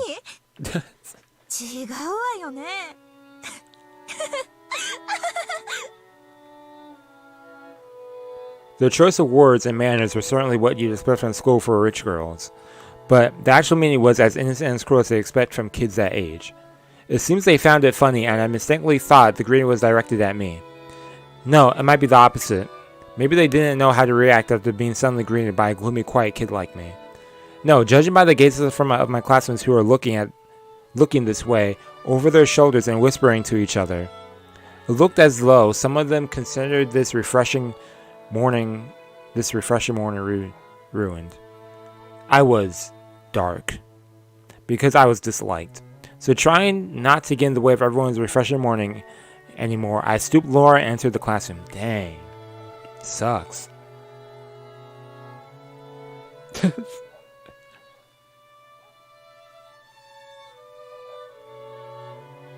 Good times, you.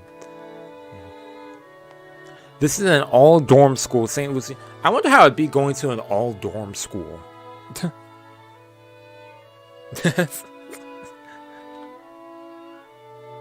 Well, I guess it's like going to college, but I didn't dorm at college. I commuted. I just traveled, driving stuff. But the edge. And it's not school that anyone can get into by taking this. Yup. It's a hidden rich girl school known only by a select group of celebrities from various fields.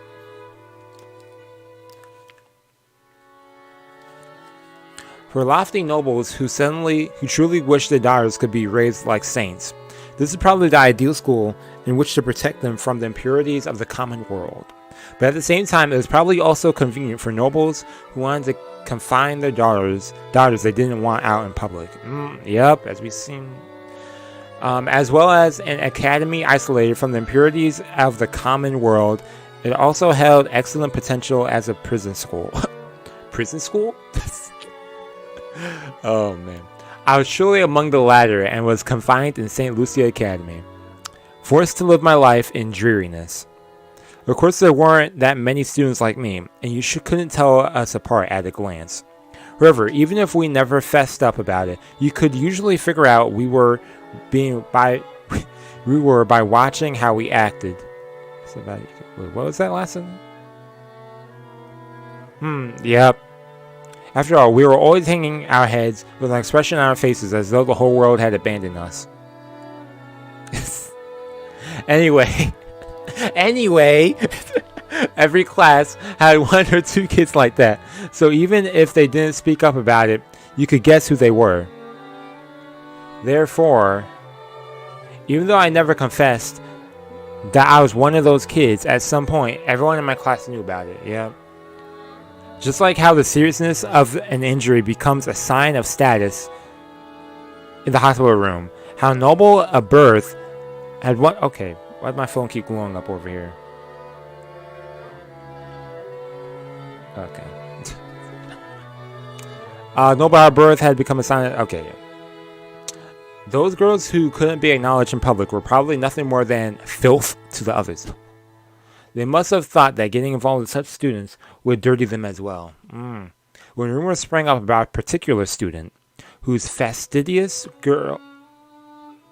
When a rumor sprang up about a particular student whose fastidious... When a rumor sprang up about a particular student, I kept saying whose. Those fastidious girls would grow cold and distant, chasing that student out of social groups.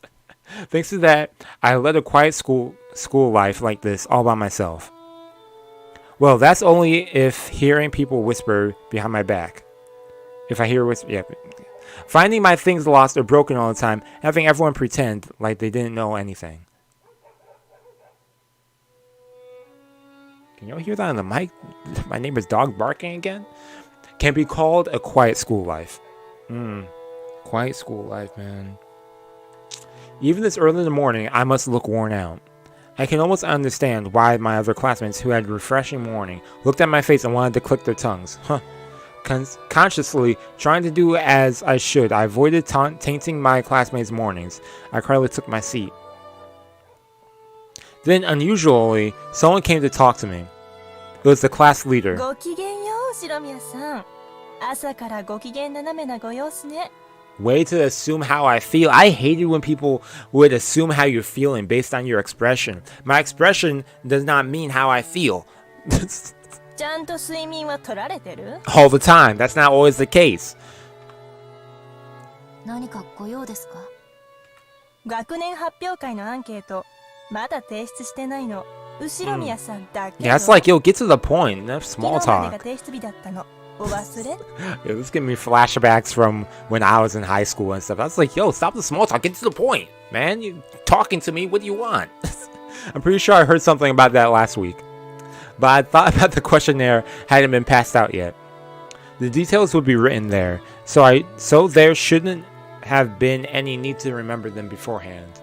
アンケート用紙もらってないですけど。そんなはずありませんよ。寮長から全員にちゃんと配布されてるはずです。なくしてしまったならそうと素直におっしゃればいいのに。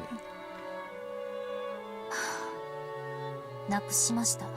今すぐ書きますから。用紙をいただけますか？ Again, either someone lost my sheet or they intentionally didn't tell me about it. Wow, that sucks.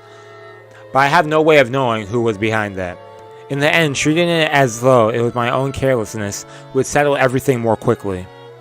書いたらご自身で生徒会室のアンケー Yo, トポスト for に real, 投函され I るように think back, yeah, when every time they show this school, I'm like, yo, what the heck? Why would she want to go to this school? Like, she wanted to go here. She studied to go to this school.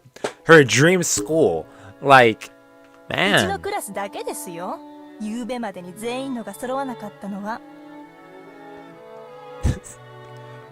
What's that last sentence? I was like, once you fill it out, drop the questionnaire box in the student council room yourself. Our class is the only one that didn't get everyone's in by yesterday. This school sucks. As I hung my head and at the class leader scolding, I could hear the giggles and whispers. And then on top of that, I could hear the giggles and whispers of the people watching coming from no doubt. Did they giggling at you, laughing at you and stuff? Ushiromiya did it again. She's just so careless. She doesn't deserve to be in this school. She has no dignity, no manners either. Sorry, girls, but I've dealt with much worse when it comes to unfair personal attacks. As I froze my heart and let those arrows of ridicule pass by, I quickly filled out the questionnaire. Yeah, pay them no mind. They don't have the guts to say it to you face to face. That's how I look at it. I'm just like, yo, if you have enough nerve to speak behind my back, if I confront you, you better be able to say the same thing to me face to face. Because I'll tell you what I could do with my 2 hands.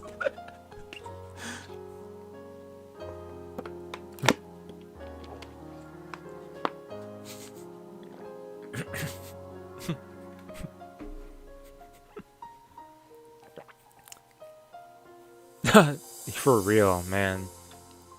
When I learned that father and mother and Oni-chan and all the rest of my family had died, man, I was at the house of my grandfather on my mother's side. Okay, yep, okay, from that, okay. The only survivor of the accident was Ushiromiya Eva. Eva. Only Aunt Eva. Even at the time, I hadn't really liked Aunt Eva. At a glance, she would act kindly. But even as young as I was, I could see that she was somehow making fun of father and the rest. And I didn't like it. Yep. So when it was decided that Aunt Eva would take care of me, I was pretty miserable. Maybe it wouldn't have been mattered if that gentle uncle... Man.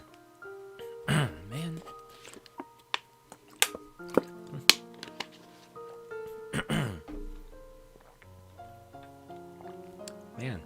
Maybe it wouldn't have mattered if gentle Uncle Hideyoshi, and George Oni-chan... What's going on? George Oni-chan had been with me, man. But I hated the thought of living all alone with Aunt Eva. The deluxe, that's a way to look at it, yeah. I frankly said that to Grandpa, hoping to live together in his house. However, Aunt Eva had been very insistent that she should be the one to look after me. She had no desire to remarry, so as her successor, it was essential if the Ushiromiya family was to continue. Aunt Eva felt strongly about the family. Really? She warned them? She said, yo, this school is actually... the school, that has a lot of prestigious people, but they're snobbish.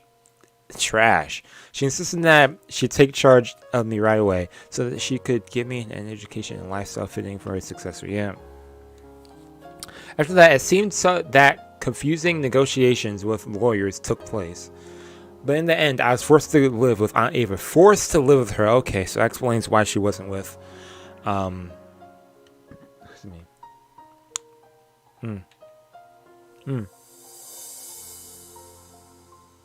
That's something I'm also wondering. Is it like... How different is it? If there is like differences. After doing that, Aunt Eva told me something. You must bear all the glory and history of the Ushiromiya family. And in order to make you a fitting successor to bear that, the rest of your life will be dedicated to frantic studying. Wow, basically doing how Eva was growing up. Eva over here studying to be the best so that she could become the head and stuff. That sucks. Sacrifice the rest of your life to the Ushiromiya family. That's what she said. At first, I thought she meant that literally, but I quickly realized that wasn't the case. Because even now, in Aunt Ava's eyes, the only one most fitting to succeed her was the late George. Yep. And... Okay, interesting. At our first meal together, I received strict instructions and questioning about table manners, and first to listen to her abuse mom and dad, though they neglect their discipline. I also received the same strict instructions regarding manners at my first party. And my clumsiness had been disparaged in front of everybody, forcing me to endure insults to mom and dad as well. After that, repeated over and over again, I eventually became to understand. Aunt Eva didn't really want to make me her successor. She thought George Oni-chan was the only one truly suited to be her successor, and she couldn't forgive the fact that it was to be me instead. So she insulted me in front of a lot of... Ava sucks! Bring me back that mindset. Yo, Ava really truly is terrible. To a child, she's going to insult a child in front of people. She humiliated me. And she made it known exactly I was inferior to George Oni-chan, to both acquaintances and strangers. Surely in the place of a memorial service... Wow. At a memorial service for her son, she was like, oh yeah, this girl Ange, she ain't like George. She ain't... Wow, Ava sucks. Or rather, she must still be mourning his death. Okay, interesting. However, that wasn't something I could endure. I couldn't possibly live together with Aunt Ava. Yo, homies always will hate Ava. I was like kept like a pet. My life continually compared to her dead sons. I understood that even when I was still in elementary school. I tried to escape the Ushiromiya house and run off to the house of my grandpa on my mother's side. However, Aunt Ava had already foreseen that. No, thinking back on it, she might have lured me into escaping. I was caught by the guards and brought back. And for being a coward who had smeared the Ushiromiya family crest with mud and tried to throw it away. In a way, it makes my whole body shake and shiver just remembering it. I was punished. How should I describe what Aunt Ava was like when she was when she punished me? In a frenzy? Gleeful? I saw the anger and sadness of losing her beloved son, as well as the hatred and pain from me stealing that inheritance from the son who should have received it. And the dark pleasure at being able to let those feelings out on me. I was hit with all those negative emotions at once.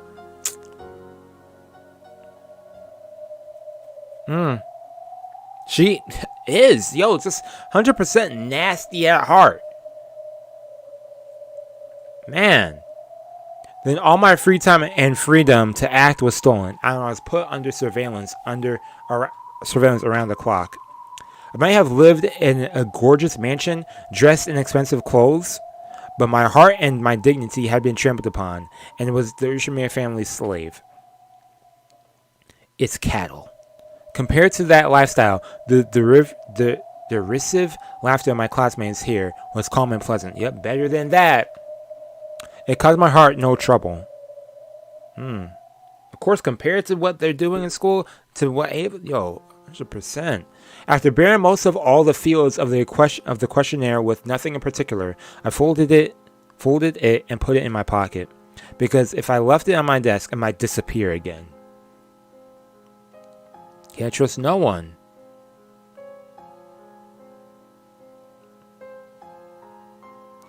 During lunch break, after dropping off at the post box in the student council room, I finished lunch by myself as usual and headed behind the school building where no one could be seen.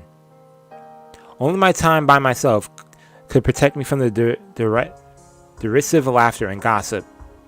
Since I was hated and didn't have a single friend, my time alone was most kind to me.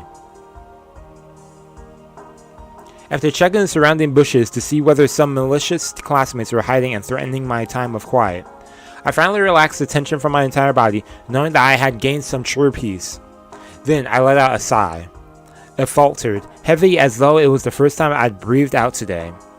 My old favorite place behind the vegetable garden storehouse had been found out by my classmates and had been teased. So this was my new lunchtime. Dang!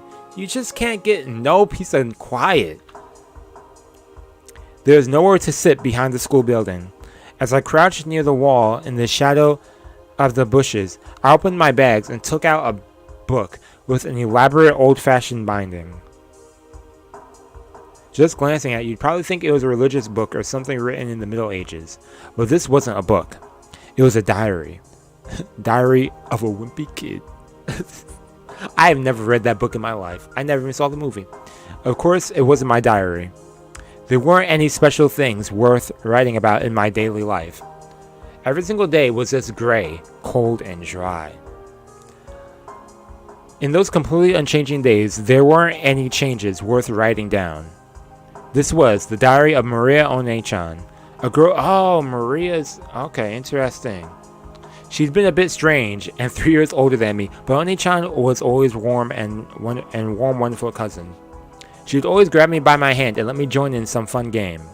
I remember that being able to see her was the most fun part of our family gatherings. When I opened the diary, the characters, which were made fairly skillfully, considering that this wasn't an elementary schooler, were packed close together, though they weren't written on every other line. Was she just hopelessly obsessed with jotting everything down in her diary? Probably not.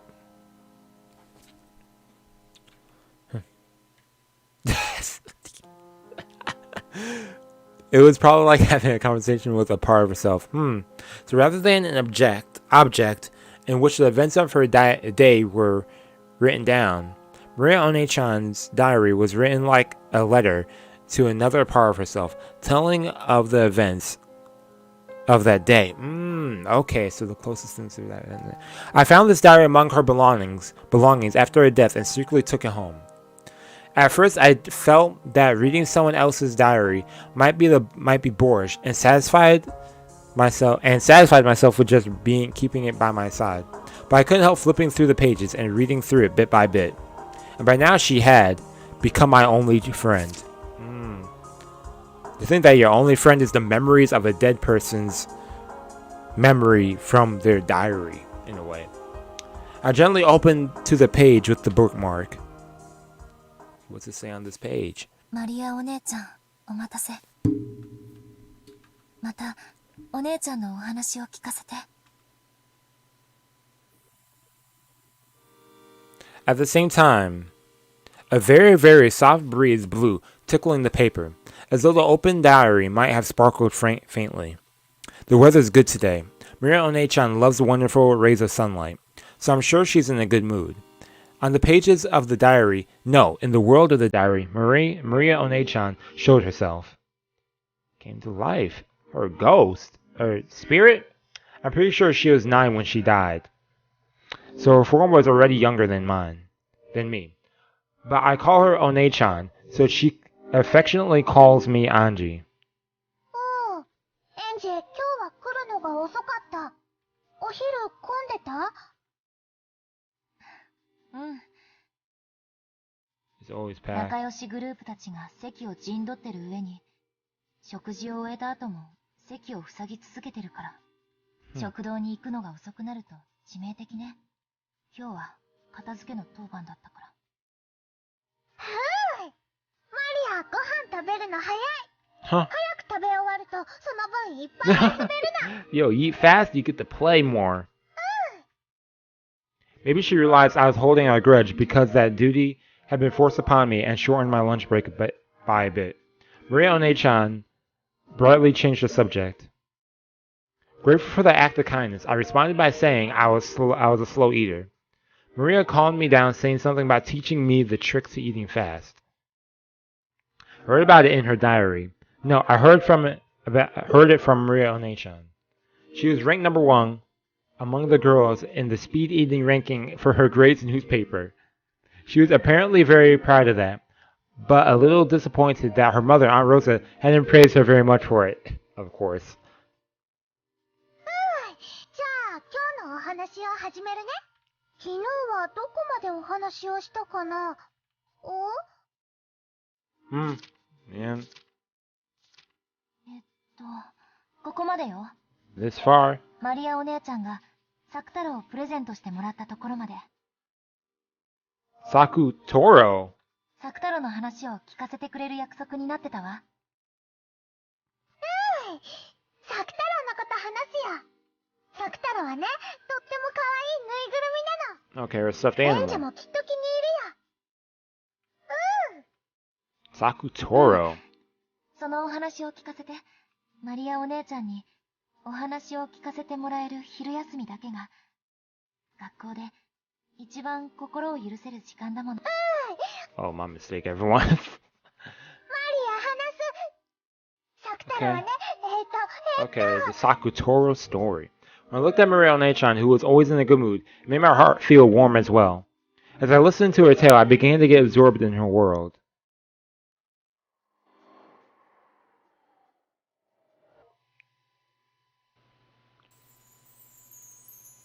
Okay, so we're actually going through the flashback.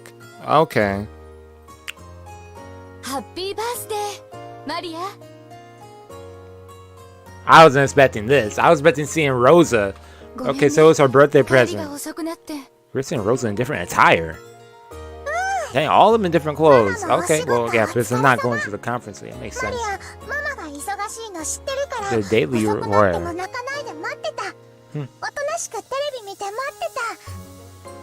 Okay.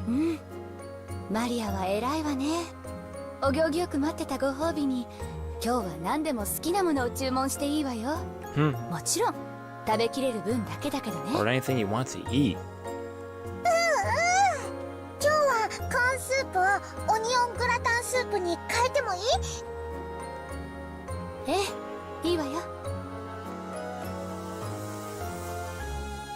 Okay. 高くなるけど。Oh boy, we're about to get a bunch of ooh-oohs right now. Oh, change what? You're gonna change? Okay. 本当に食べられるならね。200, yeah, okay. でも、いっか。誕生日だしね。Okay, so I treat her. Okay, that's nice. よく待ってたいい子のマリアにご褒美もないとね。 Yeah, she's even paying attention to the price. じゃあデザートにエンチェラードチーズケーキもつけていい？ Cheesecake? あとね、シェフの気まぐれフルーツサラダにキッズフライドポテト。 She's getting a lot of food. そうだものみたい。マリアはいい子、マリアはいい子。ママに褒められた。Oh, what a happy memory. ちょっとはしゃぎすぎよ。 He's super excited. 他のお客さんに迷惑よ。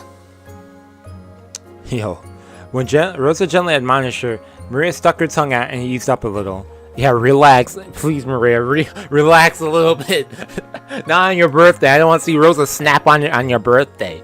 In a public place. Again. Well, not on your birthday again, but in a public place. Man, I remember that train ride. But it seemed like that she was having a hard time repressing her excitement at being able to eat out with her mother after such a long time. Today was Maria's birthday. Rosa always tried to let Maria spend her birthdays at great restaurants. Okay, Maria had been in kindergarten. They sometimes invited other kids from the neighborhood over and had a party at home. Oh, that's nice. Rosa would make a wonderful cake and snacks and decorate the house herself, making it a huge celebration. But when they moved and Maria no longer had friends in the neighborhood, Rosa had started splurging at expensive restaurants instead. However, today they were in a normal family restaurant. It was also a little late in the day for a kid like Maria to eat there, even with a parent. Actually, she had gotten reservations at a fantastic place that would surely have pleased Maria. Of course, she had also prepared a wonderful cake with Maria's name written on it. But Rosa hadn't been able to finish up her business, had been forced to cancel. Since that plan had been traded for a local family restaurant, Rosa felt a little indebted to Maria. Okay. So she was prepared to spoil Maria a bit and let her have whatever she wanted tonight. マリアお姉ちゃんってあんまり食べないんじゃなかった？こんなに頼んで大丈夫なの？あんまり食べられないけど、いっぱい並ぶのが好きなの。お誕生日のテーブルはね。You know, like I'm with 赤、青、緑に黄色、いっぱい色とりどりだと幸せになれるの。Yo, she really likes her plate to be rainbow colored. She's gonna have a rainbow colored meal. お誕生日のテーブルってカラフルだと幸せな気持ちになれるわね。うちの誕生日はマリアお姉ちゃんのところにはだいぶ負けるけど、駅前のケーキ屋さんで買ってくるケーキがいつもとても華やかだったっけ。 Angie thought back to her own birthdays nostalgically.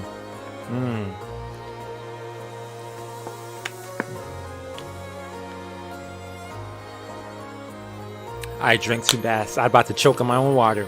Even though Dad was busy, he sometimes came home just to show up at my birthday party, and then went right back to his company. At the time I was sad, but now I understand how important it was to Dad. Just showing up for your birthday, yeah. Of course, Mom also took very good care of me. In particular, her birthday presents were always in excellent taste, and she sometimes arranged it for them several months in advance.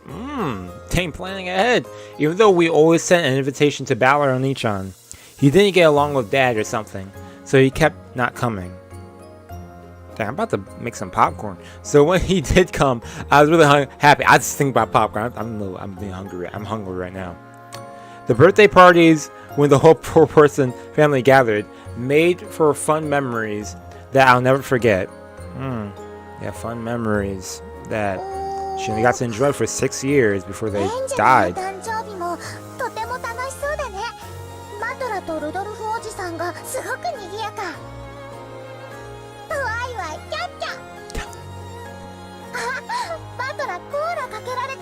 Yo, Ballard being clumsy. Maria Oni-chan peeked into my happy memory as I sat quietly wearing the original helmet that Dad had made for fun. I was a little embarrassed. Now my hand was a paper gun that Ballard Oni-chan had folded for me, and Mom was taking a commemorative photo. It was the happiest moment of my life. Our last happy memory. でもマリアお姉ちゃんの誕生日だって負けてないよ。それで今日もらえるんでしょ、サク太郎は。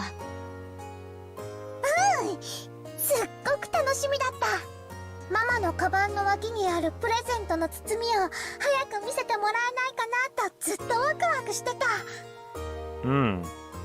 Sakutaro is the name of the stuffed animal that Maria was to receive that day. For quite some time before then, Aunt Rosa had been making a stuffed animal to give Maria as a present today.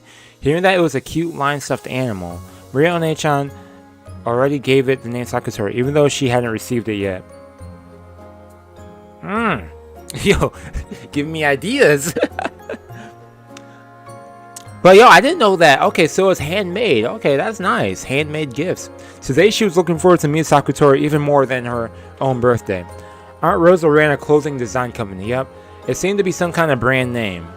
What was it? Auntie Rosa? It seems their catchphrase was, "I can't forgive the me of yesterday." Unfortunately, I've never met someone who knew that brand name. Maybe it wasn't that famous. Yeah. Well, Aunt Rosa was particularly skilled with her hands. I heard that she made some of the clothing she wore herself. That's actually pretty cool.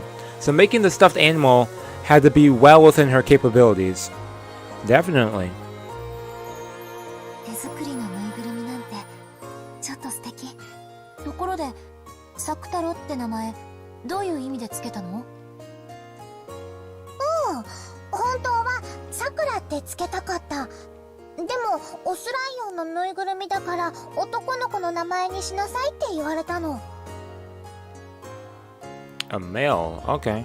だから男の子っぽく太郎を加えてさく太郎。So I had a boy like Taro. Okay. 最後の「う」はいつの間にかなくなっちゃった。なんでさくらなの？ That's a good question. Yeah, why that? テレビアニメの主人公の名前。Haha, okay. It was the name of the main character in the TV anime that was popular at the time. 1980s? Yeah, okay, that makes sense. Okay, I like these little pop culture references they add in. For that, she simply borrowed the name of the character she liked was, how should I say it, as innocent and cute as you'd expect from someone that age.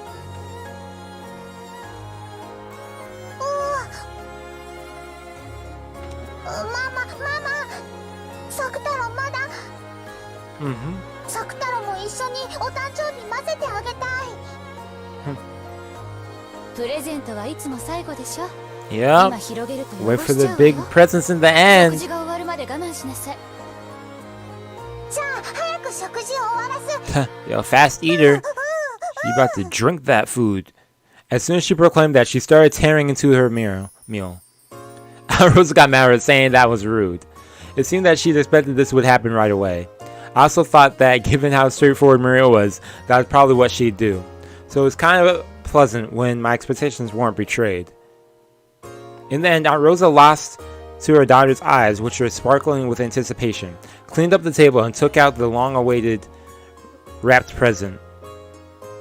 Happy birthday, Maria!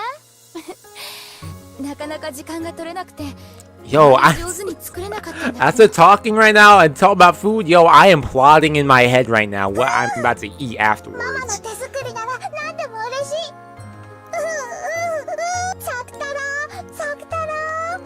Let's check out the Sakutaro.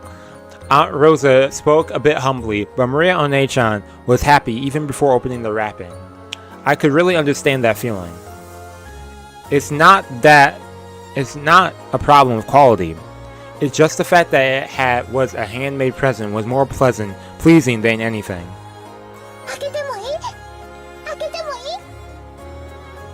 本当はお家に帰ってからにしてほしいんだけど、ちょっとだけよ。Yo, for real. ちょっと見て挨拶したら一度しまうのよ。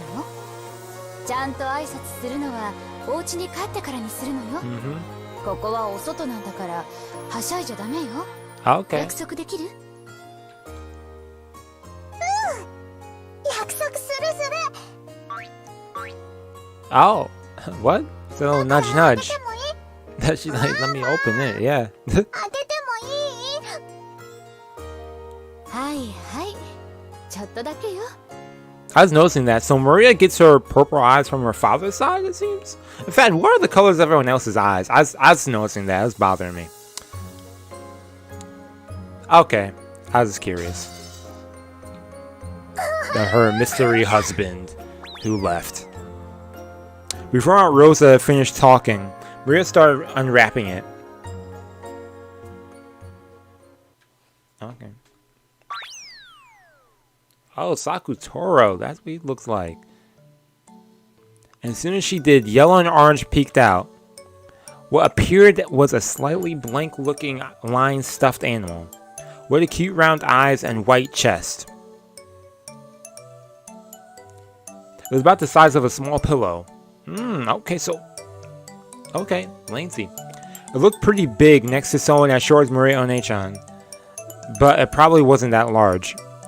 From the perspective of someone who didn't know better, it would probably look something like cheap bought from a department store or something.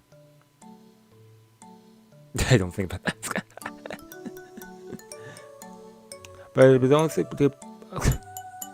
But to Maria One-chan, it was her mother's handmade stuffed animal, the only one of its kind in the world and irreplaceable.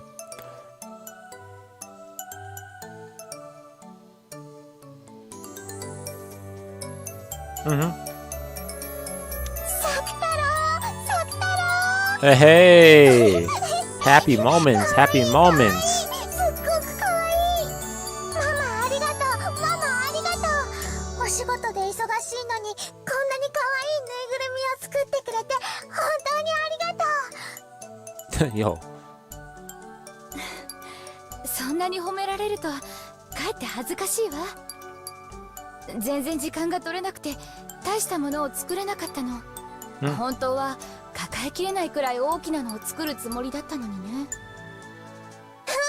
これでいい。このくらいの大きさならいつも一緒にいられるもん。一緒にお出かけできるもん。サクタロー。 Yo, I am digging this music right now. 本当に可愛らしいぬいぐるみね。Sakutaro best boy. この子がマリアお姉ちゃんの一番のお友達のサクタロウなのね。Sakutaro, man. Okay. She's like, oh! 学校には一緒に行けないけど、 That's a high お one. 家ではいつも一緒にいる一番のお友達なの。Okay. サクタロウはね、とっても Sakutaro 僕 really で is 可 big. 愛らしくて、そしていつもマリアに優しくしてくれるの。マリアに元気がない時には励ましてくれて、マリアが元気な時は一緒にいっぱい遊んでくれるの。だからマリアはもう寂しくなんかない。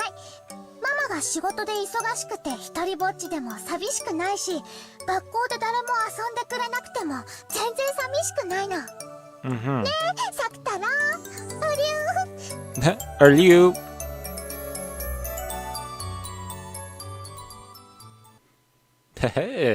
At school, Maria One-chan had lived in the same kind of environment as I did. Compared to the other kids in her class, Maria One-chan's tempo was a little slow. Her sensibilities... Why did I read it like that? Her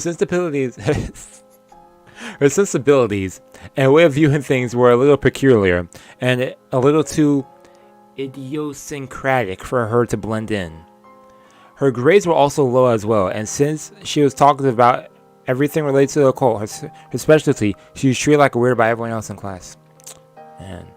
If you were touched by Maria One-chan, you would be cursed. Stuff like that. Man, children, man.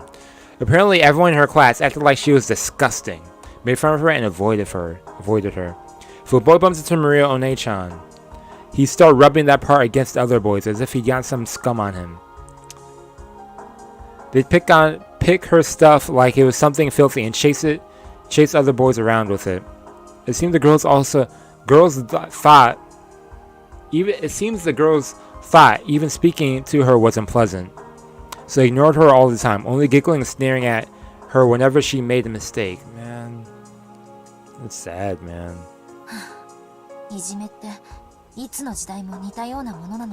It is. Wow, ain't that a true statement right there, man? Like,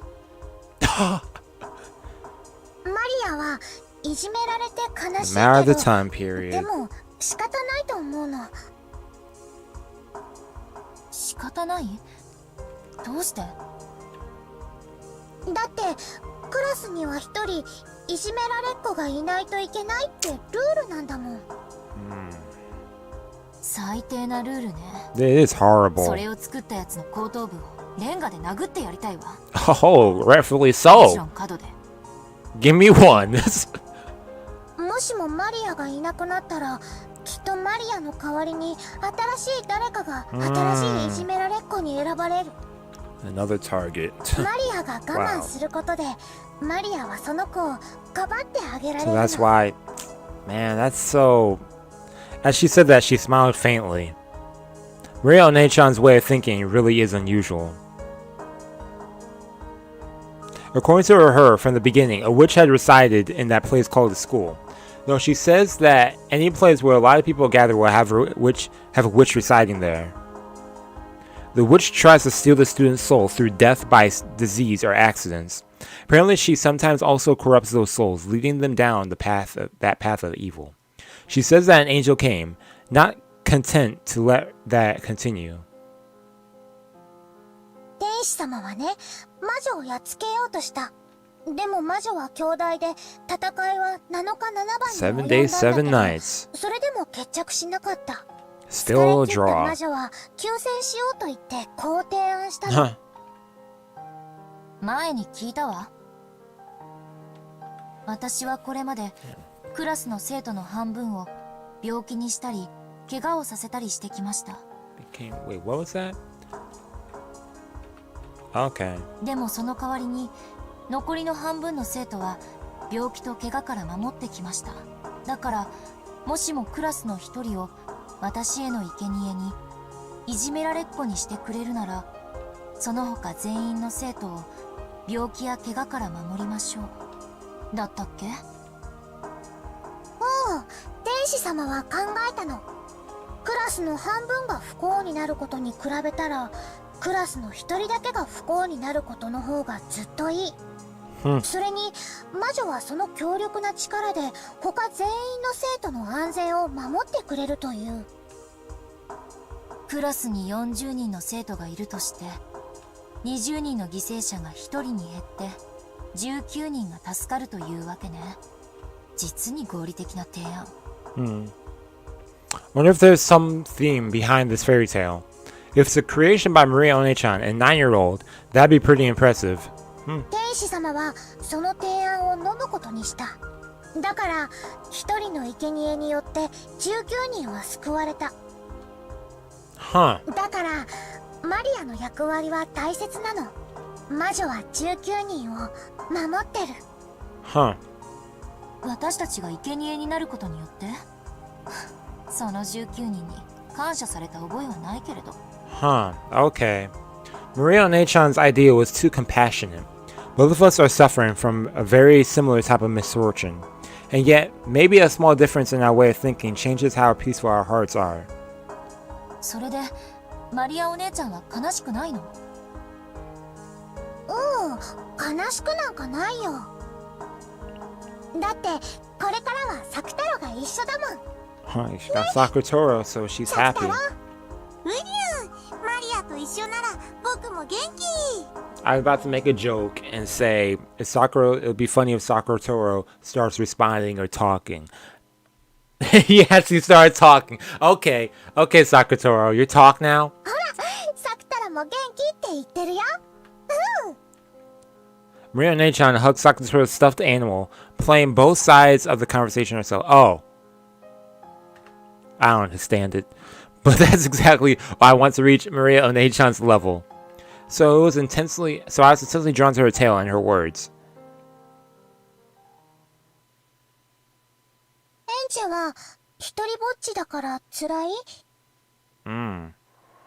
辛いわ。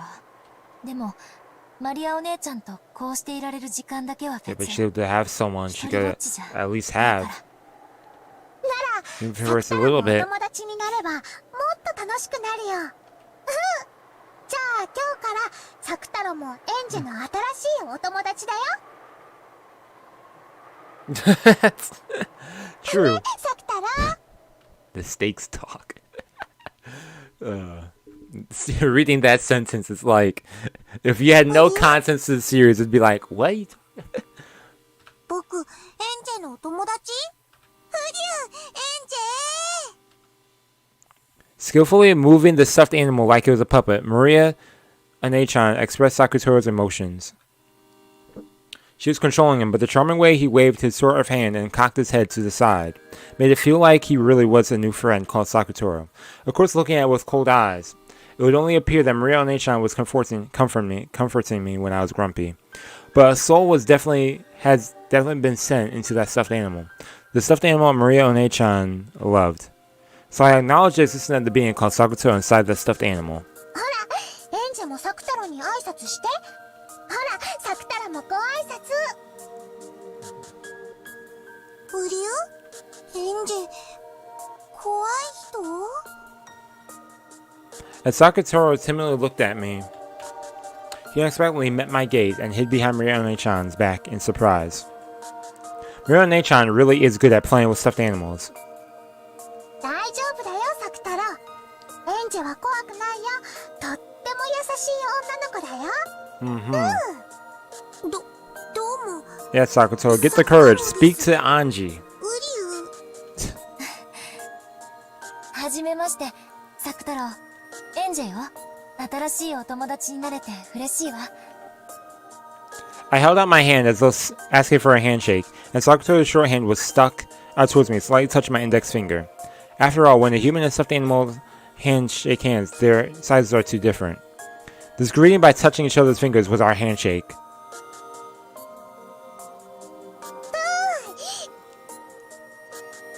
They're friends now, nice. 二人よりは三人の方がもっと楽しいよ。Yeah, positive vibes. Maria Onechan had given the name Sakutaro to the stuffed animal she was received on her birthday, and had warmed and expanded its existence in her heart for a long time. Therefore, even before she met him, his existence was supplemented into a personality. Even at that first moment they met, they were already friends. So of course, that wasn't anything extraordinary in Maria Onechan's eyes. Although I don't think she personified and loved anything quite as much as Sakutaro. She loved the things she owned very much, treating them just like friends or beloved pets. Maybe Aunt Rosa hadn't let her keep a pet at some point in time, so she felt like treasuring objects instead. That makes sense. And maybe she was so isolated that she'd been forced to find a friend nearby.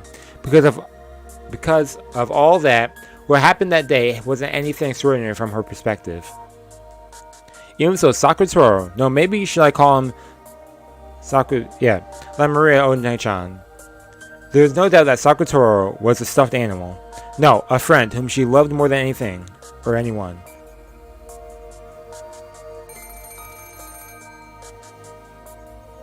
What the heck?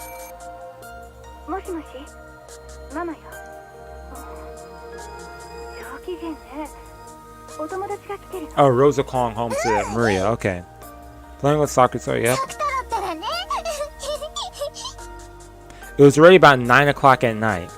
Rosa had asked because this wasn't a good time to have a friend over, and she'd been just a little surprised. But when she thought about it, Maria didn't have any friends who would come over to play, did she?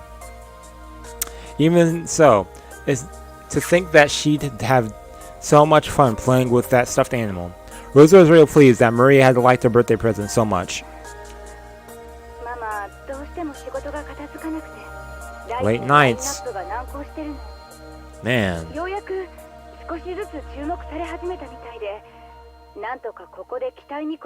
Yeah. Okay. Man.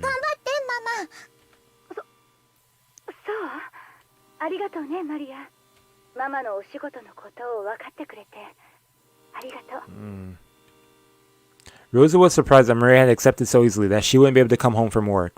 So Rosa having to tell Maria that she'd come home late or staying over was a huge burden.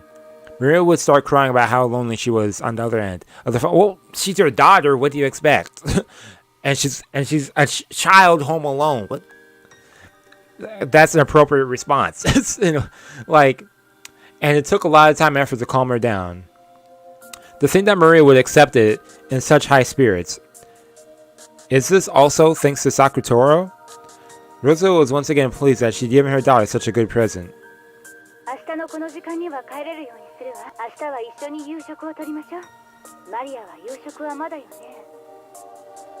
Didn't she even eat yet?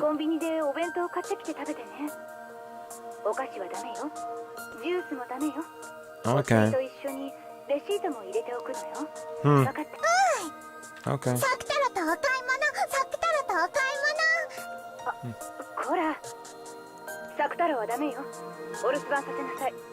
You should buy yourself. From Maria's manner of speech, Rosa got the feeling that Maria might have gone shopping with a stuffed animal without her knowing about it. Rosa's forehead creased, and after sourly saying that Maria definitely mustn't do that, she hung up. It's messed up. Okay, I'm going to end it right here because I actually have to go. But yeah, we'll continue with this Sakutaro tale next time. Dang, now we're saving first time for the next chapter. Go to page 4 now. But yeah, already starting off this episode 4 on a good note.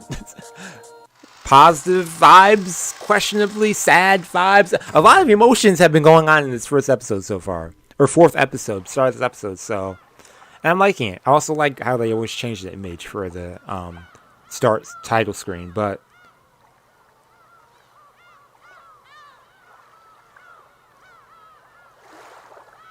Yeah, Like, man.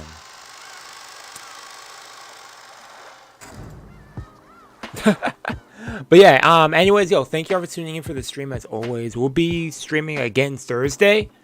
Hopefully everything goes well. we might be able to get a 2-day stream during the week. But yeah, we'll see. Did you make comments here?